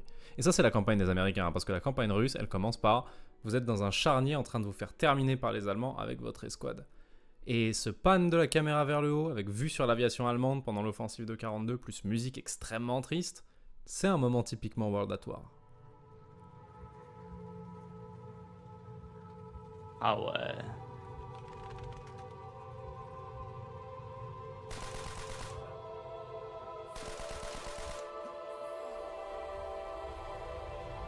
C'est vraiment une campagne qui est remplie de moments très forts, et de personnages assez iconiques d'ailleurs, comme Reznov, qui est impossible à oublier, qu'on va revoir dans Black Ops d'ailleurs.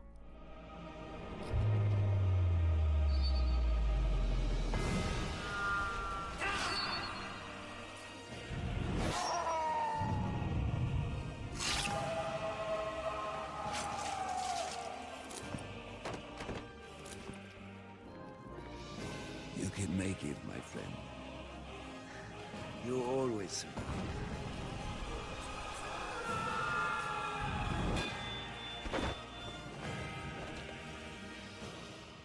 Mais le mieux dans World at War, c'est qu'une fois que cette campagne-là est terminée, les soldats américains, ils doivent rentrer chez eux, ils montent dans l'avion, et l'avion se crache. Et il se passe ça.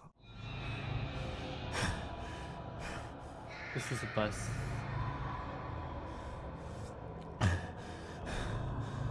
Ah, les zombies!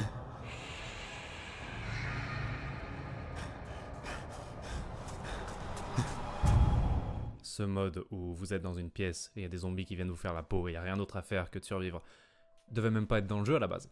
C'est un truc qui est devenu immense par la suite, mais devait même pas être dans le jeu. À la base, c'était une blague. Il y a un mec qui était en train un après-midi de travailler sur l'animation d'un nazi qui avait pris feu. Et un de ses potes qui s'est retourné sur sa chaise qui a fait c'est marrant, il marche un petit peu comme un zombie. Et alors qu'ils étaient déjà extrêmement à la bourre pour rendre le jeu, ils ont choisi de passer l'après-midi à créer un petit mode rigolo où t'es un joueur dans une pièce et tu dois survivre le plus longtemps possible. Et ils y ont joué de plus en plus. Jusqu'à ce qu'ils se disent ce serait trop bien que ce soit dans le jeu. Mais ils savaient qu'ils auraient jamais l'autorisation pour un truc aussi stupide. Donc un jour, au lieu d'envoyer un mail officiel, ils ont attendu qu'un mec important chez Activision se balade un jour dans les studios pour checker l'avancement du jeu et ils lui ont dit tiens, pose-toi sur le canapé, prends la manette, juste joue à ça et dis-nous si on peut genre le mettre dans le jeu. Le gars d'Activision a joué à 5 ou 6 vagues et il a fait bon, c'est stupide, mais mettez-le à la fin de la campagne, ça fera peut-être rire 3 joueurs. Et voilà. Et on s'est retrouvé avec le mode zombie. Ah Il y ouais. a juste assez de joueurs qui l'ont bien aimé Comme pour ça, qu'ils aient sa le droit découverte. de faire une deuxième carte et de la vendre en DLC. Et comme ils avaient le droit de faire un truc un petit peu plus détaillé, ils ont mis un téléphone qui donnait un message flippant, ils ont mis des inscriptions sur les murs. Ça voulait rien dire au début, ils voulaient juste mettre un petit peu plus d'ambiance dans la map. Mais les joueurs aimaient beaucoup ça. Et ils ont commencé à se demander s'il n'y avait pas des secrets sur les maps. Et ils ont commencé à en discuter sur les forums. Et Treyarch lisait les forums. Et ils ont commencé à piocher parmi les idées des fans des trucs vraiment stylés pour transformer ça en une vraie histoire dans la 3e carte, puis dans la 4e carte. Et ainsi a commencé le cycle qui va devenir énorme dans les années à venir de trouver les secrets et les histoires dans les maps de zombies.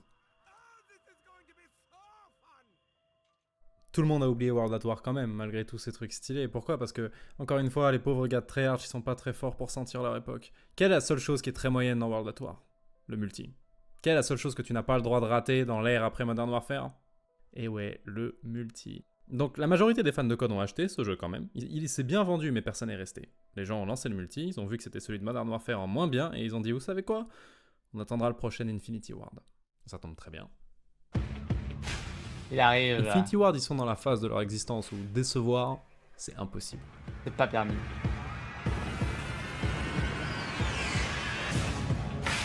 Le fameux. Ils sont trop forts. Tout le monde sait bien qu'ils sont trop forts. Eux-mêmes, ils savent qu'ils sont trop forts. Il y a Eminem qui chante sur le trailer, ils se refusent plus rien.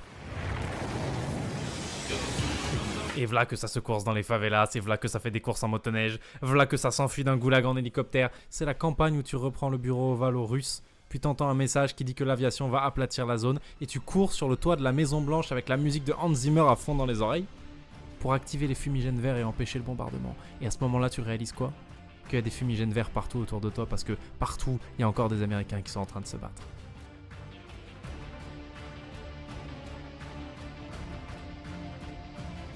J'étais probablement pas aussi exigeant à l'époque en termes de scénario, mais c'est un des premiers jeux vidéo qui m'a brisé le cœur.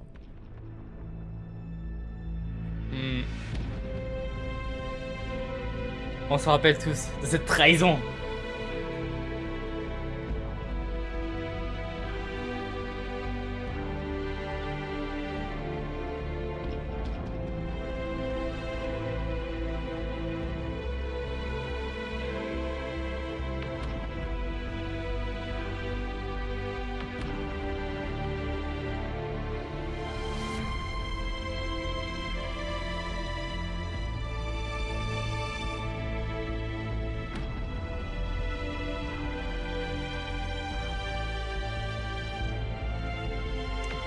Alors.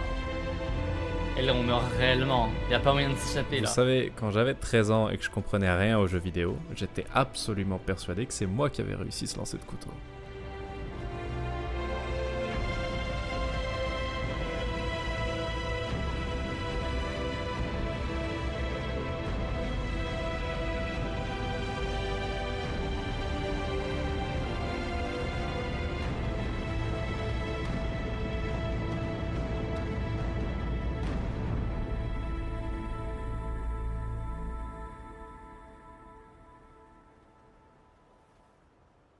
Et une fois de plus, Le online est incroyable. quand tout le monde est sorti de cette campagne, ils ont réalisé que c'était pas l'élément le plus important du jeu. Le plus important, c'est qu'Infinity Ward a complètement embrassé l'époque du multijoueur. Pour la première fois de leur histoire, une partie du studio a travaillé que sur le multijoueur du début à la fin du développement. Et ça se voit, les cartes sont encore plus belles que les environnements de la campagne, et tous les objets ont une physique. Et genre, cette brique que vous avez délogée du mur avec une grenade, vous pouvez tirer dedans, et elle bouge. Et quand vous ratez misérablement votre duel et que vous rafalez la voiture elle explose. C'est déjà ça, et c'est un niveau de détail jamais vu avant. Vous vous souvenez des killstreaks? Ouais, tuer 7 personnes pour avoir un hélico, ok, il y en avait 3 dans Modern Warfare, il y en a 15 dans MW2. C'est à cette échelle qu'ils ont rajouté les trucs. On a le choix. Sans compter que dans ces 15 nouvelles killstreaks, ils ont mis la nuke. Vous voyez c'est quoi la nuke? Ok, vous tuez 25 personnes sans mourir, on vous donne une bombe nucléaire, on vous laisse faire exploser la carte. Vous arrêtez la partie instantanément. C'est débile. C'est débile. Tout le monde est en train de s'amuser, vous faites péter la game.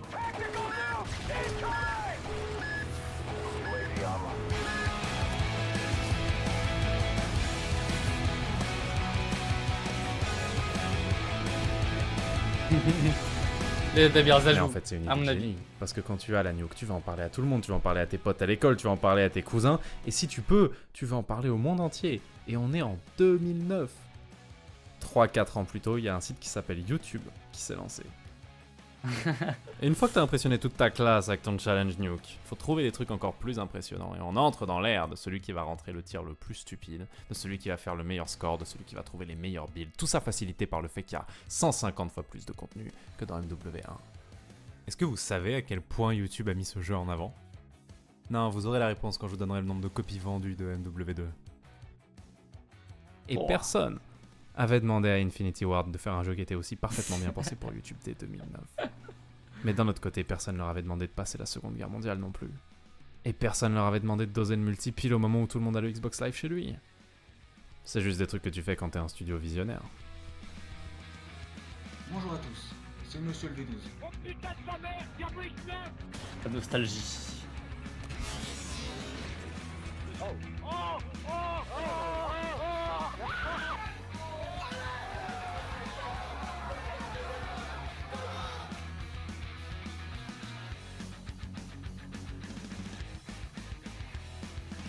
Ce jeu qui faisait tout mieux que son prédécesseur est sorti au moment où le monde entier surveillait Infinity Ward pour voir s'ils allaient répliquer l'exploit de Modern Warfare. Résultat, MW1 avait déjà bluffé tout le monde en vendant 15 millions de copies, MW2 en a vendu 30 millions. Waouh. C'est le genre de chiffre qui Énorme. fait que pour les 10 années suivantes, tu dois juste C'est sortir bien. un jeu décent pour faire plus de 10 millions de ventes. C'est le genre de chiffre qui explique qu'il y a 5 séries sur cette terre qui ont vendu plus de 400 millions de copies et codé dedans. Alors que même FIFA y est pas. Ah ouais. C'est le genre de truc qui fait que pour une génération entière, le jeu vidéo, c'est toi. Oh là là. En 2009, Infinity Ward essaye plus d'être légal de Bungie ou d'id Software. Ils sont le plus grand studio du monde. À ce moment-là, EA s'est probablement dit qu'ils auraient dû laisser 2015 bosser sur Medal of Honor. Et Bobby, il a absolument tout gagné. Entre sa fusion avec Blizzard et le succès de Call of Duty, il est à la tête du plus gros éditeur du monde. Il est le roi, il nage littéralement dans un lac d'argent. Et à ce moment-là, il a fait un truc qui est profondément diabolique, mais qui était peut-être aussi le truc le plus intelligent à faire dans sa situation. Il a fait quoi? Il a viré West et Zampella. Oh, du Et le coup, contrat. le Donner contrat des il royalties fonctionne à Infinity Ward et le contrôle de la marque Modern pas. Warfare. 2 centimes, merci mon pote. Beaucoup plus tard, West et Zampella vont se souvenir que le jour où ils ont signé le contrat incroyable avec Bobby, ils ont soulevé cette inquiétude. Genre, Bobby, si jamais toi tu nous dégages, la clause s'active et le contrat n'existe plus. Et à ce moment-là, Bobby Kotick a rigolé en disant vous êtes les créateurs de Call of Duty. C'est impossible qu'on vous vire un jour. Il les a Le virés fils de 3 mois pute. après la sortie d'MW2. Bobby savait que MW2 allait être immense. Il avait juste besoin qu'Infinity Ward fasse pas de vagues, qu'il se révolte pas, qu'ils aillent pas ailleurs, qu'il travaille en silence et qu'il fasse de sa série la plus grosse du monde. Et après, il pouvait se débarrasser d'eux. Là, Bobby a vraiment gagné. Il peut donner code à n'importe qui, à n'importe quelle époque. Il a les milliards de Call of Duty, et il est pas obligé d'en reverser une partie parce qu'il doit plus de royalties à personne. Et en plus, il s'est débarrassé des deux qui lui tapaient sur le système. Parce que à chaque fois qu'on disait Infinity Ward s'est embrouillé avec Bobby Kotick, évidemment, c'était pas les stagiaires. Évidemment, c'était West et Zampella. Là où il a peut-être fait une erreur, c'est qu'il pensait qu'une fois les patrons virés, le reste des employés retourneraient sagement au travail. Seulement le reste des employés d'Infinity Ward, eux aussi, ils viennent de se faire voler des royalties. Eux aussi, ils sont plutôt protecteurs Tu de code. m'étonnes. Et eux aussi, ils ont aucune affection pour Bobby. Et ce qui s'est passé, c'est tout le monde a démissionné. Tout le monde. En 2 mois, il y a eu 50 démissions chez Infinity Ah Ward. ouais. C'est quasiment la moitié du studio. Et c'est tous les postes à responsabilité. Tous les seniors, tous les chefs d'équipe, tous les gens qui sont là depuis longtemps, ils disparaissent. D'un coup, l'étage où Call of Duty a été créé, vide. Et Bobby débarque dans les bureaux d'Infinity Ward lundi matin. Il lui reste les nouvelles recrues et les stagiaires. Et le monde entier attend MW3.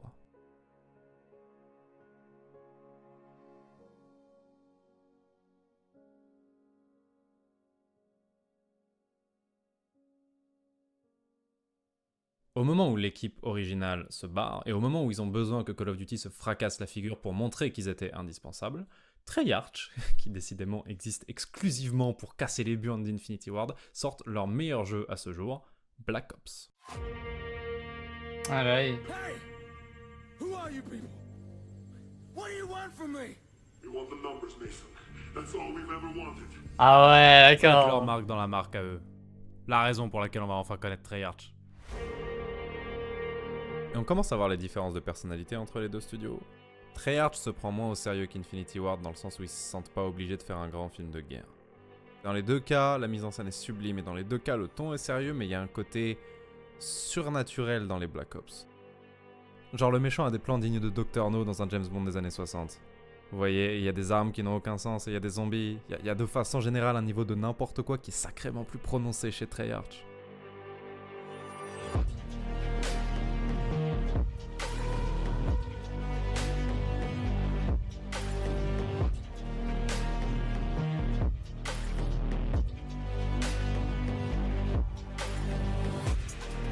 Mais du coup, ouais, ça a énormément Ce fonctionné. jeu est sorti après MW2. La hype était maximale, 30 millions de personnes l'ont acheté sans poser de questions. Et le multi était bien, donc ils sont restés. Là, ils ont découvert quoi? D'abord, ils ont découvert un truc qu'ils auraient pu déjà découvrir dans World at War, qui est que Treyarch sait faire de bonnes campagnes. Et après, ils ont découvert le zombie. Et le zombie là- a implosé. Cette carte, Kinoda Titan, la première carte de zombie de Black Ops 1, à un moment, elle a atteint un niveau de popularité parmi les collégiens de France où le principal sujet de conversation le matin dans le bus en allant en cours, c'était « T'as fait vague combien hier ?» Quand ils ont vu la fréquentation de cette carte, Activision a donné un petit peu de budget pour faire des maps en plus, et quand ils ont vu les chiffres de vente de ces cartes, le zombie est devenu un truc aussi important que la campagne ou le multijoueur. Tu m'étonnes. Et au tout début, à l'époque de World at War, la première fois qu'Infinity Ward a entendu parler du mode zombie de Treyarch, ils ont évidemment détesté. Ils ont dit mais ce n'est pas réaliste pour dessous, ça n'a rien à foutre dans un jeu de guerre. Et bah ils étaient pas au bout de leur peine. Tu m'étonnes. Parce que Code a fait 1 milliard de trucs que cette série aurait jamais dû faire grâce aux zombies. Genre, il y a un mecha et un dragon qui se battent au milieu de Stalingrad dans Gorod Krovi. Dans Shadows of Evil, il y a des démons et des dieux très anciens, et c'est un niveau qui est absolument hors du commun. Et le trailer pour Mob of the Dead est un chef-d'œuvre. C'est un des plus beaux trailers que j'ai vu, toujours confondu. Et pour une fois, Treyarch sent bien l'époque, parce que maintenant les youtubeurs qui trouvent les secrets des maps font des millions de vues, et maintenant les secrets durent 8 heures, faut s'y prendre à 12, ils appellent ça des easter eggs, ça n'a plus rien à voir avec un easter egg. Et donc une poignée d'années seulement après le phénomène Le fameux easter egg. Infinity Ward, Treyarch réussit à créer un deuxième mini-phénomène de société avec le mode zombie. C'est très bien, mais Treyarch, ils sont pas performants sur le long terme. Ils font un truc cool avec Black Ops, puis Black Ops 2, mais ils sont pas Infinity Ward, tu peux pas les laisser tranquilles pendant 10 ans, et ils vont à chaque fois dépasser les limites établies par l'épisode précédent. C'est pas eux. Et donc très vite, Bobby, il a besoin de faire MW3. Évidemment, il a suffisamment de moyens pour renflouer Infinity Ward. Évidemment, il peut même ramener des nouveaux studios comme Sledgehammer pour abattre le travail sur MW3. Donc MW3 sort. Seulement au moment où il sort, la foule est plus en mode « Oh mon dieu, Infinity Ward s'est encore dépassé ». Ils sont en mode « Bah c'est exactement MW2 ». Déjà, il n'est pas exactement poli au même niveau, et ensuite, il n'y a rien de nouveau. Et c'est à cette époque qu'apparaît la phrase « Bah ouais, mais en fait, Call of Duty, c'est la même chose tous les ans ». Et plein de gens sont partis du principe que Activision faisait ça pour faire des économies, mais je ne pense pas. Je pense que c'est pas intentionnel. Je pense que même Bobby, il aurait préféré continuer à bluffer le monde entier à chaque nouvel épisode. Mais la vérité, c'est que les gens qui mettaient la barre un petit peu plus haut à chaque fois, ils étaient partis. Et les gens qui les avaient remplacés, ils étaient juste assez bons pour copier la formule et rien de plus. Non seulement les créateurs de Call of Duty, ils étaient plus là, mais ils viennent de porter plainte aussi, contre Bobby Kotick et Activision. Sur les 50 personnes qui ont démissionné, il y en a une quarantaine qui se sont mis ensemble avec West et Zampella et qui ont porté plainte. Pourquoi ? Parce qu'ils ont dit, on sait bien que tu as viré West et Zampella pour faire annuler le contrat, donc tu nous as fait signer un contrat que tu n'as jamais eu l'intention d'honorer, et ça s'appelle de la fraude. Et la punition pour la fraude, c'est de t'obliger à honorer le contrat avec lequel tu as essayé de nous arnaquer. Ce qui veut dire que tu nous dois des milliards en royalties, et tu nous dois le contrôle de la marque Modern Warfare aussi. À partir de là, c'est extrêmement simple. Si Activision est capable de prouver qu'ils avaient une bonne raison de virer West et Zampella, tout va bien pour eux.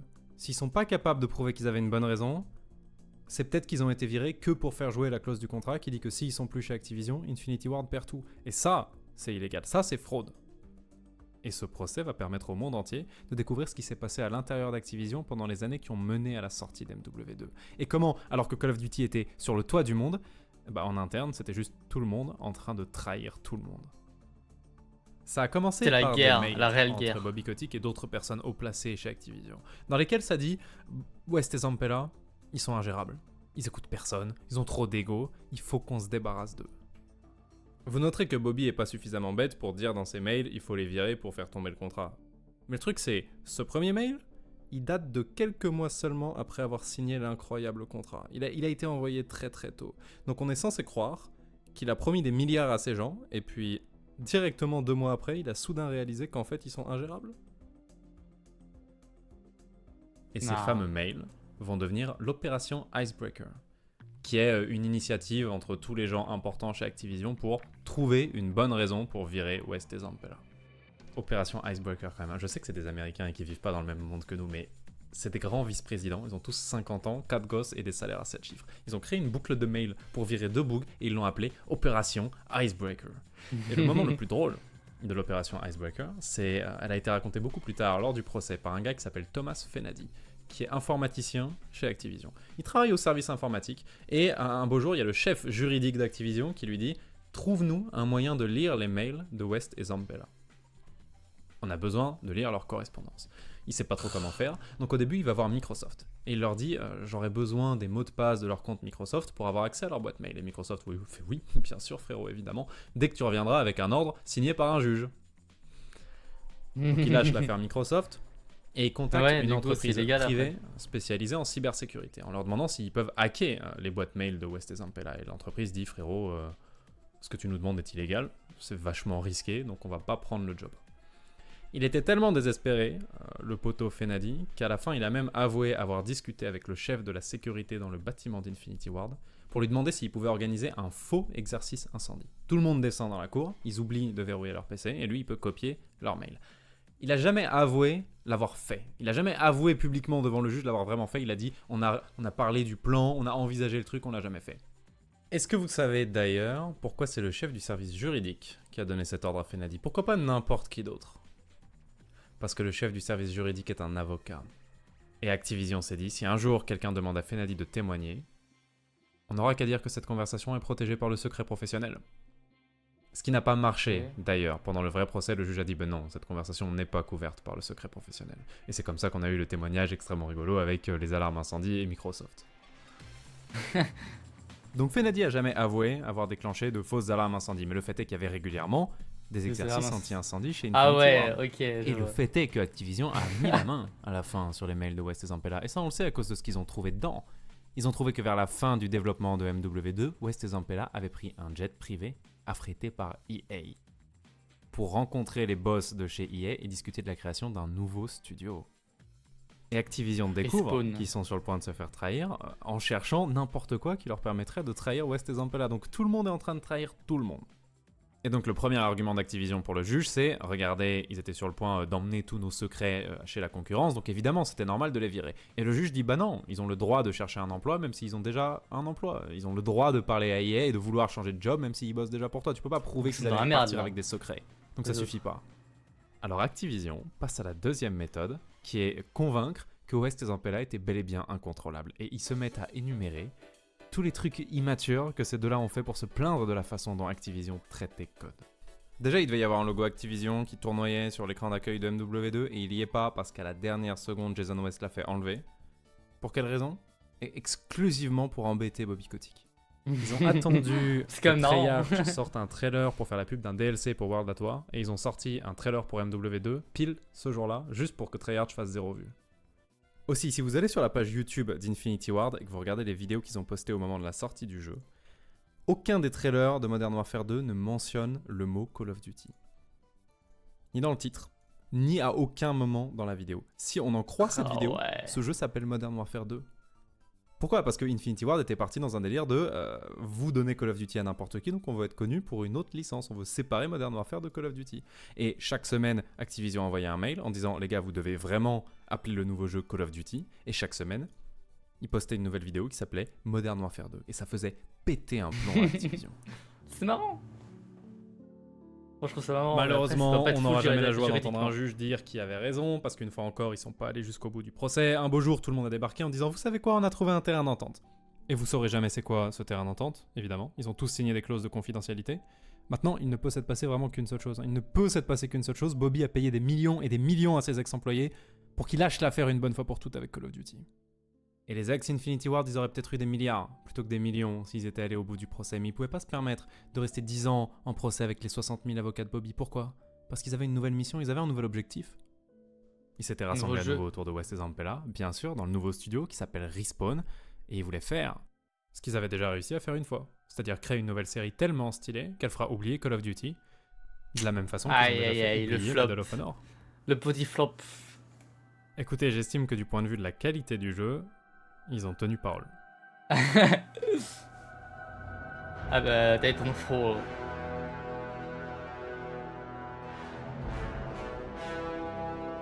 Ils ont commencé par faire Titanfall, qui était une exclue Xbox et qui n'avait pas de campagne, il avait absolument aucune chance, mais c'était un bon coup d'essai. Et après, ils ont fait Titanfall 2, qui selon moi est le meilleur FPS jamais fait. C'est un des rares jeux que je considère comme parfait. Je ne toucherais rien à la formule si je pouvais. Je pense que c'est mathématiquement impossible de s'ennuyer pendant une partie de Titanfall 2.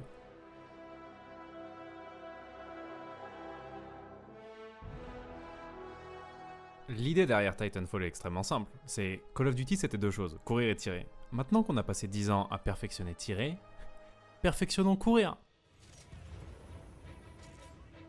Ah ouais, c'est vrai que c'est fort. Hein. C'est vrai que le jeu donne envie. Et donc faisons un jeu où le simple fait de se déplacer à travers la carte est fun. Faisons un jeu où le système de déplacement est tellement technique, tellement beau, tellement plaisant, qu'il y a des gens qui font des vidéos sur YouTube où c'est juste bouger, tirer sur personne, et juste bouger sur de la musique chill. C'est vrai qu'il y a ça.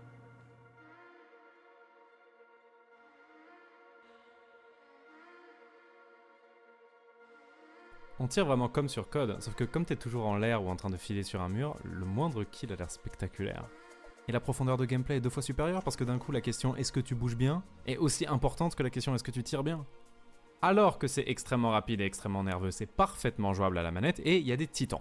Ils ont rajouté des titans pour se séparer un peu de Code, et de fait ils changent beaucoup la formule, mais tu peux jouer sans les titans. Et sans les titans, c'est vraiment juste la version la plus aboutie qui soit d'un jeu de tir sur console. Et du coup, c'est ce que Call of Duty a voulu reproduire après, mais c'est un peu flop. Avec Advanced Warfare et tout comme ça, non? C'est pas trop.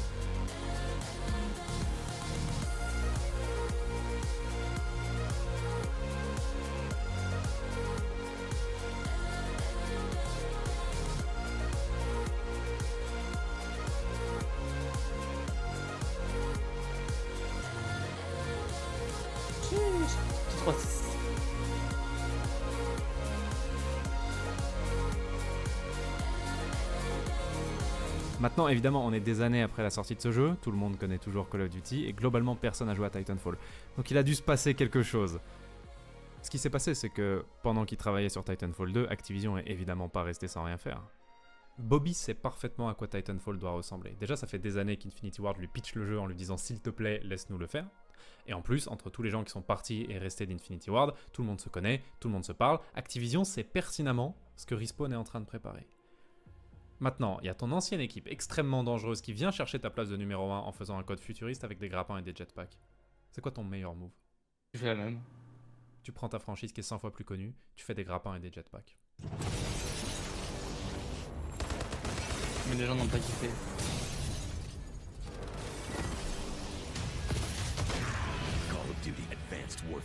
Ouais, Advanced Warfare. Moi j'ai bien aimé Advanced Warfare, le premier Call of Duty futuriste, est sorti en 2014, ce qui veut dire qu'ils ont commencé à le développer exactement quand les anciens Infinity Ward sont partis. L'année d'après, Black Ops 3, futuriste, à nouveau, jetpack, grappin, tout ça, et l'année d'après, Infinite Warfare, toujours la même chose. À ce moment-là, les fans de Call of Duty ont commencé à péter un plomb, parce qu'ils étaient habitués à une certaine variété quand même, d'une année sur l'autre, un jeu à la guerre froide, et puis l'année prochaine on fera la guerre moderne. Et là, 3 ans ininterrompus de jeu en 2050, avec des gars qui font des bonds de 2 mètres et qui marchent sur les murs. Quand ils ont vu qu'Infinite Warfare c'était encore 2050 et des grappins et des jetpacks, ça a été un des trailers les plus dislikes de l'histoire de YouTube. C'est vrai, ça a pas Code mal a de perdu 10 millions de ventes dans cette période, ce qui est énorme, même pour eux. Et ce n'est pas grave. Parce que quand tu vois le monde comme Bobby, tu as juste besoin de cette place ultra privilégiée de numéro 1, où tu n'as qu'à sortir un jeu décent chaque année pour faire minimum 15 millions de ventes. C'est tout ce que tu dois garder absolument. Et le scénario catastrophe pour toi, c'est pas de perdre 10 millions de joueurs. Le scénario catastrophe, c'est tu es en train de faire un jeu sur la guerre froide, comme à ton habitude, et soudain il y a un nouveau studio dont personne n'a jamais entendu parler qui sort avec un truc qui est frais et qu'on n'a jamais vu avant. C'est Call of Duty mais dans le futur. Et on peut marcher sur les murs et on peut sauter très très haut. Et c'est suffisamment frais et nouveau pour qu'il y ait pas mal de gens qui essayent. Et là, ils découvrent que le jetpack, c'est pas saute à 2 mètres de haut et court 3 secondes sur les murs. C'est un système entier qui prend des centaines d'heures à maîtriser et qui fait de toi Superman une fois que tu y arrives. Ils découvraient que les maps, c'est pas des maps ordinaires de code avec 5 murs en plus sur lesquels tu peux wallrun. Mais elles sont entièrement pensées pour le nouveau système de déplacement et elles sont littéralement des parcs d'attractions remplis de rampes de lancement desquelles tu peux t'envoler. Au passage, ils découvrent que l'équilibrage est beaucoup moins un problème dans ce jeu parce que la vérité c'est que si tu bouges beaucoup mieux que tout le monde dans la partie, on s'en fout de savoir quelle arme tu as. Tu es meurtrier avec, quoi qu'il arrive. C'est vrai ça. Et puis Il a sur pas un tort. malentendu, le bouche à oreille commence à faire tellement de bruit que l'année suivante, en novembre, c'est plus toi le numéro 1. Ça, c'est le scénario catastrophe. Ça, c'est la seule chose à éviter à tout prix, même si tu dois faire le même jeu pendant 3 ans. Je vois. Et donc ouais, Il a fait le même quand jeu pendant Infinite 3 ans. Warfare est sorti en 2016, il a fait que 15 millions de ventes, ce qui est extrêmement bas pour un Call of Duty. Mais il est sorti en face de Titanfall 2, qui aux yeux du monde entier ressemblait à un énième Call of Duty Jetpack. Et il a fait 4 millions de ventes. Et Titanfall s'en est jamais remis. Et il n'y a aujourd'hui encore pas de Titanfall 3. Et la rivalité entre Bobby et ses anciens employés a continué jusqu'à aujourd'hui, dans la rivalité entre Warzone et Apex. Le problème, c'est que Warzone fait 10 fois les chiffres d'Apex parce qu'il est basé sur code qui est immense, alors que Apex est basé sur Titanfall, qui a flop. Est-ce que Bobby a tout gagné dans cette affaire? Bah, il a immédiatement remarqué qu'EA venait d'abandonner l'équipe la plus talentueuse du monde. Mais Il les a achetés attends, pour je sais 5 pas s'il va en millions. parler, je vais faire un peu Cette ma équipe gueule. a commencé à faire une franchise à succès et au moment où ils allaient se révolter et lui glisser entre les doigts, il leur a menti juste assez longtemps pour qu'il fasse de lui le plus gros éditeur du monde. Et quand cette équipe est revenue pour prendre sa place de numéro 1 4 ans plus tard, il a éteint leurs rêves en bâclant leur idée pendant 3 ans. Maintenant, je peux pas m'empêcher de penser que si ce jeu s'était appelé Call of Duty, tout le monde aurait pu le découvrir. Et certains joueurs auraient pas aimé, bien sûr, mais tout le monde aurait été obligé de constater que Call of Duty est plus ambitieux que jamais. Et les médias et les joueurs auraient dit regardez, alors qu'ils sont déjà numéro 1 et qu'ils en ont pas besoin, Infinity Ward continue à faire ce qu'ils ont toujours fait, et ce qu'ils ont notamment fait quand ils ont arrêté la Seconde Guerre mondiale. Ils testent des nouveaux trucs et surtout ils mettent toujours la barre plus haut. Et probablement que le portefeuille de Bobby s'y serait retrouvé à la longue, parce que c'est jamais mauvais pour le business de bluffer la terre entière. Mais là, dans cette vidéo The Grid Review, il peut leur faire très mal, ce bâtard. Il peut leur faire très mal. Après, il n'a pas un si gros impact que ça. Il pourrait avoir un impact sur la scène française, c'est sûr, mais pas sur la scène internationale. Donc, bon, en vrai, non. À la place, Code s'est À moins que ça prenne des assis proportions improbables et que ça devienne à l'international. C'est peut-être parce qu'il a dit vouloir traduire ses vidéos en anglais, donc ça peut potentiellement aller à l'international, faut le savoir. sa place de numéro 1 et il a lentement continué à perdre des joueurs et évidemment que les ventes se sont pas améliorées quand ils ont lâché le jetpack. Parce que le problème était pas que les joueurs en avaient marre du jetpack, le problème était que les joueurs en avaient marre de jouer tout le temps au même jeu et le jetpack était fait si paresseusement que ça ne changeait rien. Donc on a eu la déchéance de Call of Duty, on a eu l'oubli de Titanfall et on a eu 10 ans de youtubeurs code qui ont fait la même foutue vidéo à base de « Oh là là, mais qu'est-ce qui est arrivé à Infinity Ward ?» Parce qu'ils ont jamais compris que le nom d'un studio ça veut rien dire, que c'est trop facile de changer qui bosse dans une boîte, et s'ils avaient pris 2 minutes pour aller voir le seul truc important qui est les crédits à la fin, ils sauraient que les gens qui ont fait les jeux préférés de leur enfance, ils sont partis depuis 2009. C'est peut-être pour ça, du Donc coup. je pense pas que Bobby est le grand gagnant de cette histoire, je pense que c'est juste celui qui a perdu le moins. Je pense que si Infinity Ward et Bobby avaient été foutus de s'entendre, les 10 dernières années dans le FPS auraient été nettement plus intéressantes.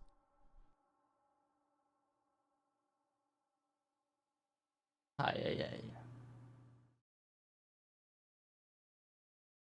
The Great Review.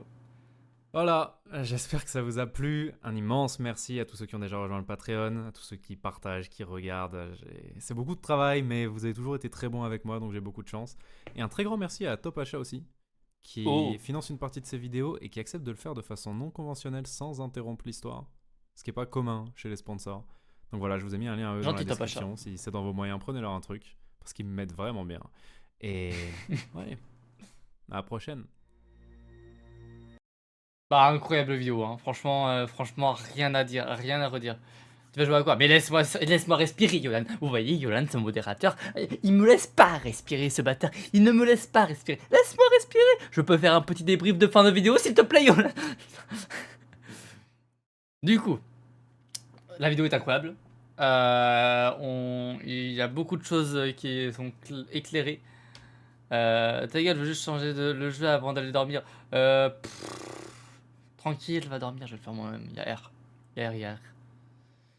Je sais même pas si on va jouer à Smash ou à Sufika, je m'en rappelle plus. Du coup, débrief, il y a beaucoup de zones d'ombre qui ont été éclairées pour ma part. Parce que c'est vrai que après Black Ops 1, Black Ops 2, moi j'ai pas beaucoup aimé les codes. Et c'est pour ça du coup, là je comprends pourquoi maintenant. Je comprends pourquoi maintenant les codes sont mauvais. Bah, sont à la norme. Et pas exceptionnels. Je comprends pourquoi les codes les plus aimés sont Modern Warfare 1, Modern Warfare 2, Modern Warfare 3, Black Ops et Black Ops 2. C'est ceux qui devaient plaire. C'est ceux qui a fait amener licence sur le tour du monde, quoi. Et maintenant, j'espère qu'en tout cas les développeurs qui ont fait, qui ont amené ce genre au toit du monde, j'espère que ces développeurs-là sont bien, en tout cas, parce que très triste ce qui leur est arrivé, en tout cas. Et puis voilà. Bref, YouTube, sur ce, moi je vous dis à une prochaine vidéo, à un prochain react. N'hésitez pas à aller vous abonner à The Good Review si c'est pas déjà fait et à aller like la vidéo. Moi je vous dis à un prochain react. Tchou tout le monde.